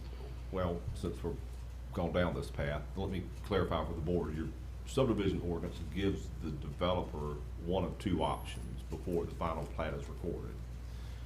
Either they construct the infrastructure and it is inspected and approved by the county prior to the recording of the plat, or they can issue a letter of credit made payable to the county, good for a 2-year period. They have to give a 45-day notice, but they can, under your subdivision ordinance, deposit the letter of credit with the board record the subdivision plat, and then if they do not finish the infrastructure within a 2-year period, the board has the option of calling the letter of credit and using their money to build the road. Now, the board's never done that, and I think there's only been one instance I can think of over at East Point where we got burned by an expired letter of credit and infrastructure that was incomplete because, well, the real estate market just, as we all know, blew up in February of 2006, like you turned off a light switch and developers just walked off. But for the most part, the subdivision ordinance works out very well with either the letter of credit option or the construction of the infrastructure prior to the recording of the plat. I ain't You're worried. right, Al, it's been a long time since we've had, yeah, I mean, wow, I'm talking probably a decade. I ain't, you know, what concerned me, I'm not worried about the roads. It's more about the drainage. Well, this is and I know where the property is only in general. This is a sand ridge out there, so this is not going to have much flooding problem. So the pond, sand pond ridge. I'm trying to stop me some phone calls. So now I think we're moving on to page 7, Ms. Erin Griffin, Fiscal Manager, Grants Coordinator. Go ahead, ma'am. Okay. We have approval of 2 resolutions for the Boating Improvement Grant Program. We're requesting adoption of the attached 2 resolutions supporting the grant applications for the Boating Improvement Program and the authorization of Mark Currington, County Planner, to act as Project Manager and Grant Administrator on behalf of the Franklin County Board of County Commissioners. The county received a grant in 2019 for the design of the boat ramp improvements at the Old Ferry Dock Boat Ramp. This grant application will be for Phase 2 construction. Construction will entail a new ramp, an easier to navigate entrance to the basin, and a new basin wall. The county received a grant in 2009 to construct the boat ramp on St. George Island. This grant application is for design funds to construct a breakwater, floating dock, and install safety improvements to improve the functionality of the existing ramp. It is recommended that the board adopt the 2 resolutions supporting the Boating Improvement Grant Program applications. So moved. Second. I have a motion by Commissioner Parrish, second by Commissioner Lockley, and we're approving both at the same time, correct? Okay. Any discussion? All in favor? Aye. All opposed? That passes unanimous. Okay, I have already brought up item number 2 when John Solomon was here with the TDC. Item number 3 is Alligator Drive Construction Contract Award. At your last meeting, construction bids were open for the FEMA-funded repairs of Alligator Drive. Of the 6 bids received, Clay Kennedy of Dewberry Engineers reviewed and confirmed that Anderson Columbia Incorporated was the lowest responsive bidder at $5,073,311.39. I recommend that the board award the construction contract to the lowest responsible bidder, Anderson Columbia Incorporated, and authorize the chairman to sign the attached notice of award. So move. Second. Motion by Commissioner Bolt, second by Commissioner Lockley to approve this contract award to Anderson Columbia. Any discussion before we vote? Tell them to get it done. Defining moment. All in favor? Aye. All opposed? That's a 5-0 vote. Go ahead. That's great. Okay, our next item is a E911 program grants and agreements. And let's see, we also have your E911 coordinator, Renee Brannon, on the phone. She can answer any questions, as soon as I finish reading the narrative that you all may have in regards to the E911 system. A Tri-County Data Collection Mapping Grant. It was this grant $188,270, which was awarded, and the chairman's signature was actually authorized at the February 2nd, 2021 commission meeting. The original grant application included a proposal from Datamark, which was dated August 14th, 2020, and was valid for 120 days. The proposal used in the grant application has since expired, and Datamark has submitted a new proposal dated February 2nd, 2021. Datamark is the sole source provider for data collection services. In addition to the signed proposal, the granting agency will need a sole source acknowledgement letter from Franklin County. The Sheriff's Department is requesting authorization for the chairman to sign the updated Datamark proposal and sole source provider acknowledgement letter contingent upon review and approval by County Attorney Michael Schuler. So moved. Second with comment. We have a motion by Commissioner Lockley to approve, second by Commissioner Bolt. What's your comment, sir? Is just a question, is this E91 program to help locate people better with this GPS system? Is that what that's looking at? That's a good question for Renee. Renee, did you hear the question? You're muted. Okay. Hit *6 on the phone, Renee. That'll unmute you. There you go. Go ahead. Okay, can you hear me? Yes, we can. Yes, this is a new grant for new data collection to enhance the 911 program as far as pinpointing the location. That's good. Thank you. That's great. Mm-hmm. Any more discussion before we vote? Or did we did have a motion, didn't we, or no? Okay. Yeah, I made it. Yeah. Okay, I'm just keeping up with it. Call for a vote, Joint made a motion. All in favor? Aye. All opposed? That passes unanimous. Okay, the second item is a rapid deploy grant. The $63,960 grant application is part of the Tri-County Rural Grant for 5 years of software licensing that will interface the newly updated mapping data with the E911 system. The rapid deploy system combines mapping and data analytics with cloud-based software. This grant will replace the existing Geocom software, which is out of date. The Sheriff's Department is requesting authorization for the chairman to sign the attached grant application. So moved. Have a motion to approve by Commissioner Parrish, second by Commissioner Lockley. Any discussion? All in favor? Aye. All opposed? That passes unanimous. All right, Renee, thank you very much. Thank you. Okay, bye. I don't mean to rush her. She's actually doing a shift at dispatch. Oh, that's so fine. She has to That's do fine. two things at one time. I'm glad she was here to answer questions. Yeah, me too. It worked out good. Anything else, Aaron? Yeah, actually, I just had a couple of informational items. Just wanted to give you all a status update. The Buddy Ward Artificial Reef Project. At your last meeting, Attorney Schuler mentioned that the Buddy Ward Artificial Reef Project specifications, conditions, and the request for proposal solicitation were finally approved by FWC. This project is spearheaded and partially funded by the Apalachicola Artificial Reef Association with the county as the FWC grant applicant and administrator. The project consists of the construction and deployment of at least 25 concrete prefabricated reef modules to construct 3 reef complexes in the Buddy Ward permit site located approximately 7.5 nautical miles off Bob Sykes Cut. The RFP has been posted to the county website, advertised twice in the Apalachicola Times and the Panama City News Herald, and posted to the government bid Demand Star website. In addition to this general advertising, a list of experienced marine contractors with projects completed within our region were also emailed the solicitation directly. A pre-bid teleconference will be held on March 22nd at 1:30 p.m. and a copy of the RFP solicitation is attached, and proposals will be opened at your next County Commission meeting on April 6th. The second informational item is CARES Act funds were distributed to the cities at this meeting. Franklin County has received the final allocation from the first CARES Act award. The county was the eligible applicant for these funds, and both cities were to remit public safety payroll data to document expenses prior to receiving reimbursement. This payroll data has been carefully reviewed and approved for reimbursement by CARES consultant Tracy Busby. Included in the check run for this meeting is a reimbursement in the amount of $393,093.85 to the city of Apalachicola, and a reimbursement in the amount of $250,663.02 to the city of Carabel. At this time, all CARES expenditures are being compiled and reviewed, and we will have a status update with the balance forward for the board at the next meeting. How much we got? How much did we get? We got the final 1.2. Actually, the final allocation was $2,115,719. That's the total. That's the total. Yeah. That last check was $1.something million. But they were split up, right? Yes. It was. But at the next meeting, you're supposed to have a total of what's left, correct? I will. Yes. Okay. And Tracy will be at your next meeting along with Okay. Aaron too. Okay. Yeah. They'll both discuss this together.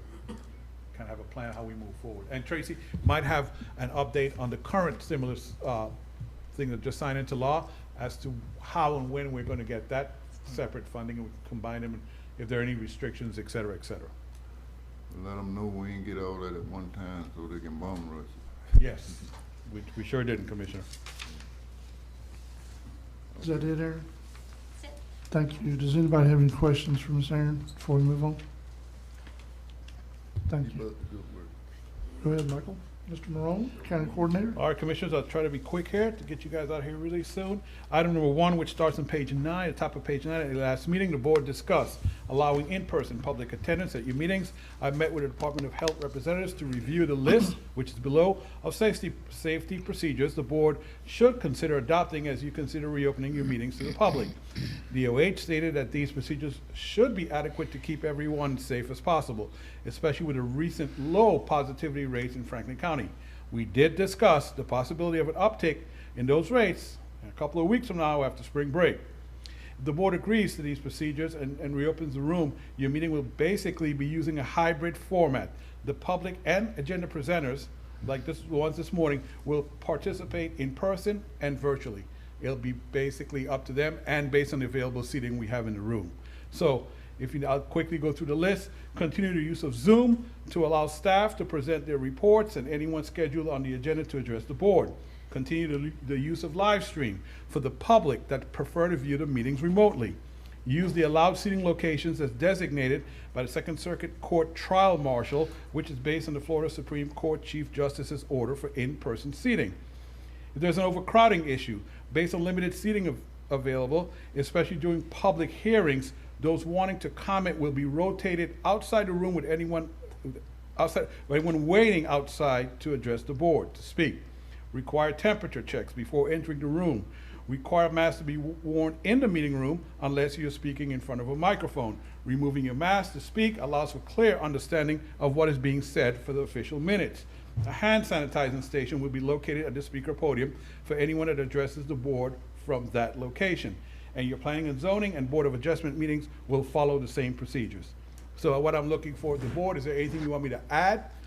Anything the board can think of? And what date do you want to start this? Because I would have to make amendments to the agenda heading and different spots on the website that will take a bit of time. Not long, but a bit of time. I want to be prepared as prepared as possible.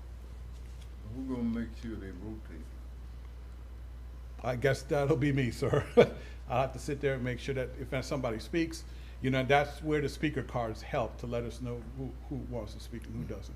Well, and another thing, like some people want to sit the whole meeting and we need to see what happens. Well, they won't.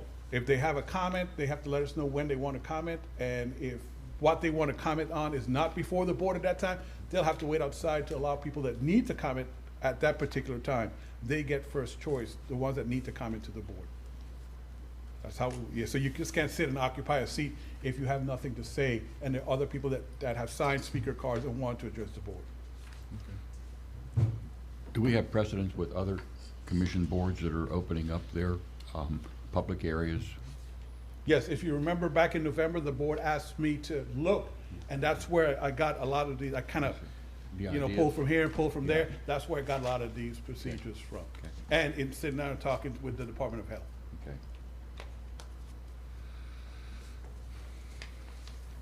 So what I'm looking for the board is a motion to accept these and give me a date that we will start in-person meetings.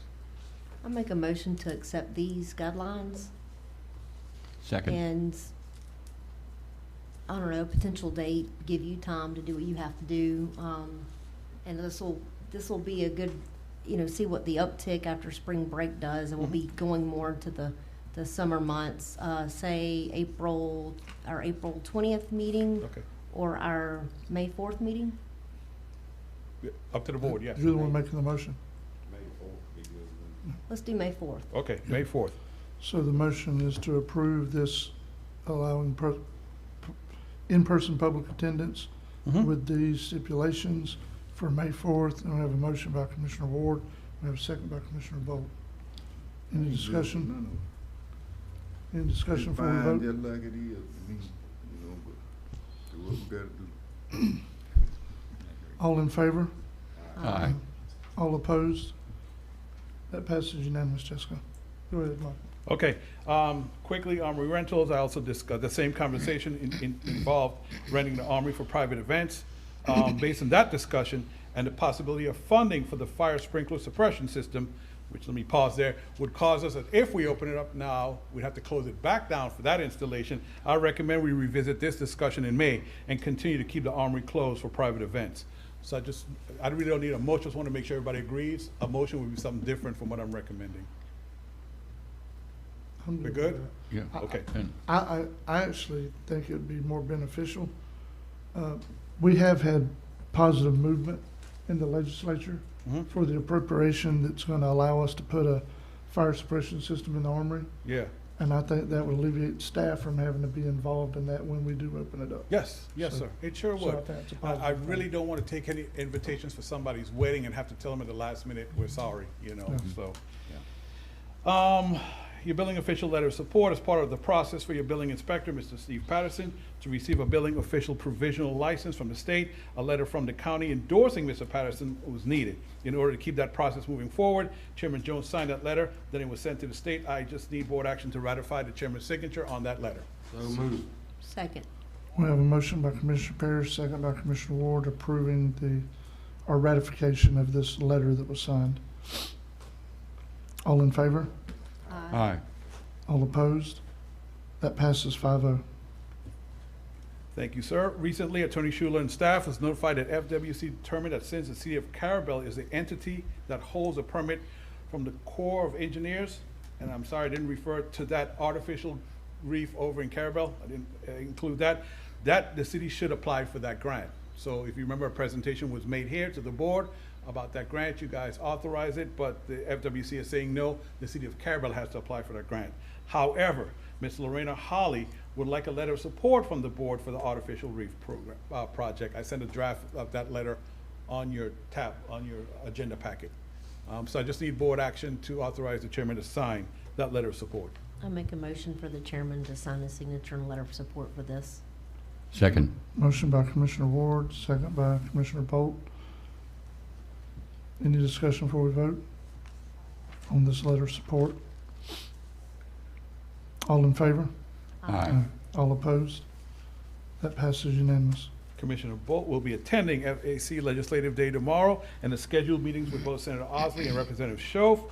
The top priorities that Commissioner Bolt will discuss tomorrow is funding for construction of a new emergency operations center and funding for the installation of the fire sprinkler suppression system at Fort Coombs Armory. Are there any other items the board would like the Commissioner Bolt to address on Wednesday at those meetings? Mr. Chairman, I know we've discussed this before, and this was discussed at the legislative day that they had here. Commissioner Bolt, the freeing up some state land up 65 perhaps for future plans that the county may have. Okay. Just a little food for thought on that. Okay. Thank you.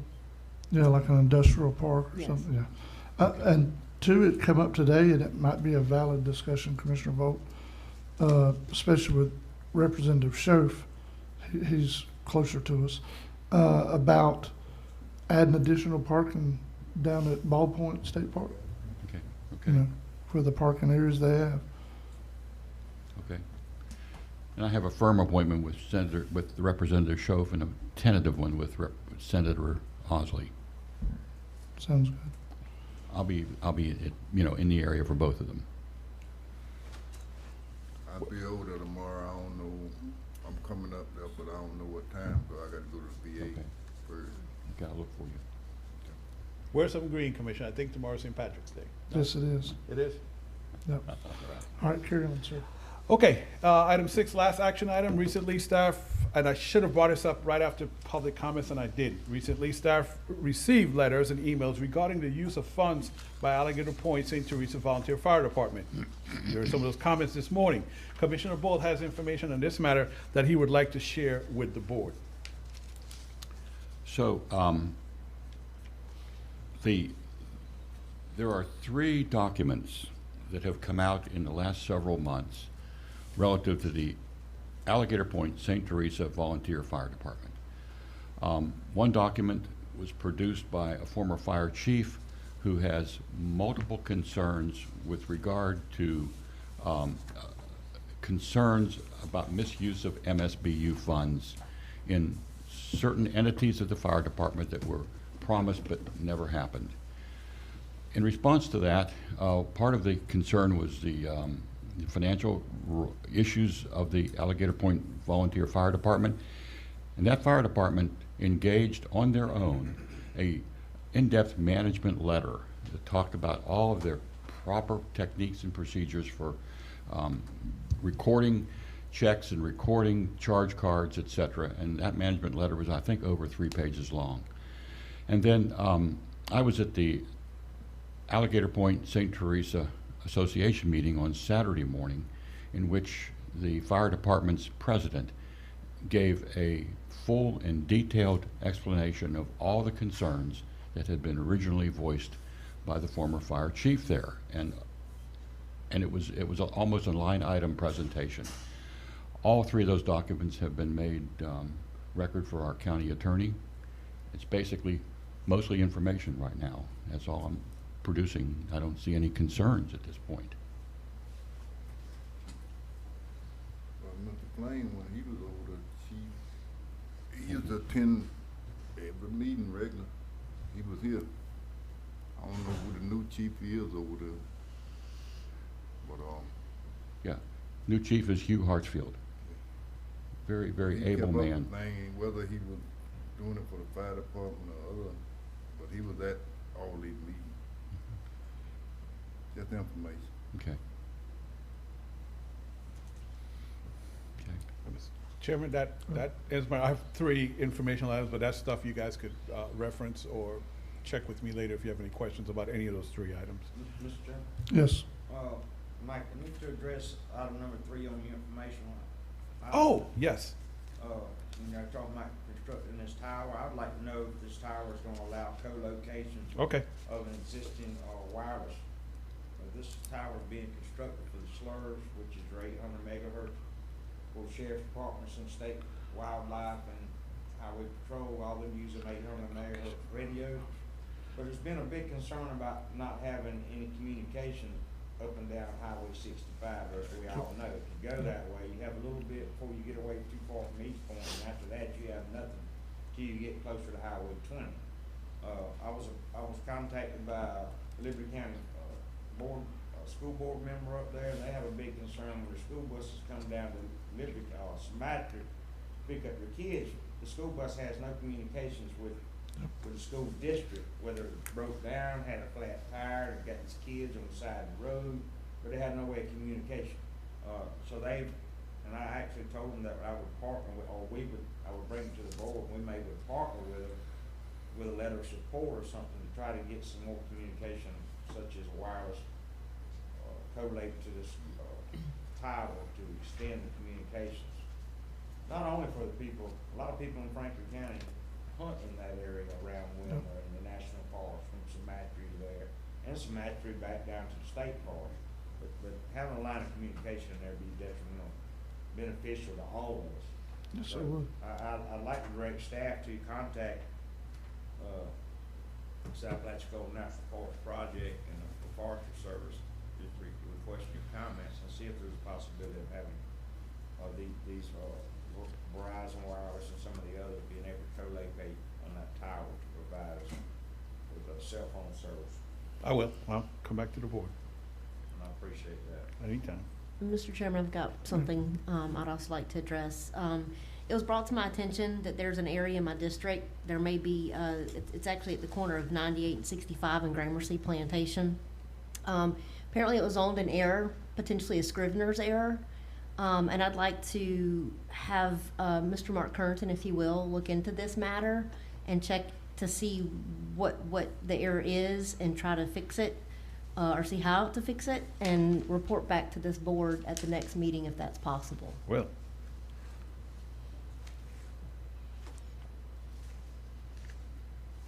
So, Michael, you know the exact area she's talking about? Yes. Okay. I think I do. Okay. If not, I'm sure Mark does. If not, Mr. Kernton is aware. I spoke with him about it yesterday. Okay. And he's got the map he showed me, so it's just a little tiny area. Okay. Okay. Anyone else have anything for Mr. Morone while he's here? I think we're good. Yep. And Attorney Schuler, you said you had no report? Yes, I figured we had enough on the plate to say grace over today. Plenty going on, yes, sir. Any commissioner comments?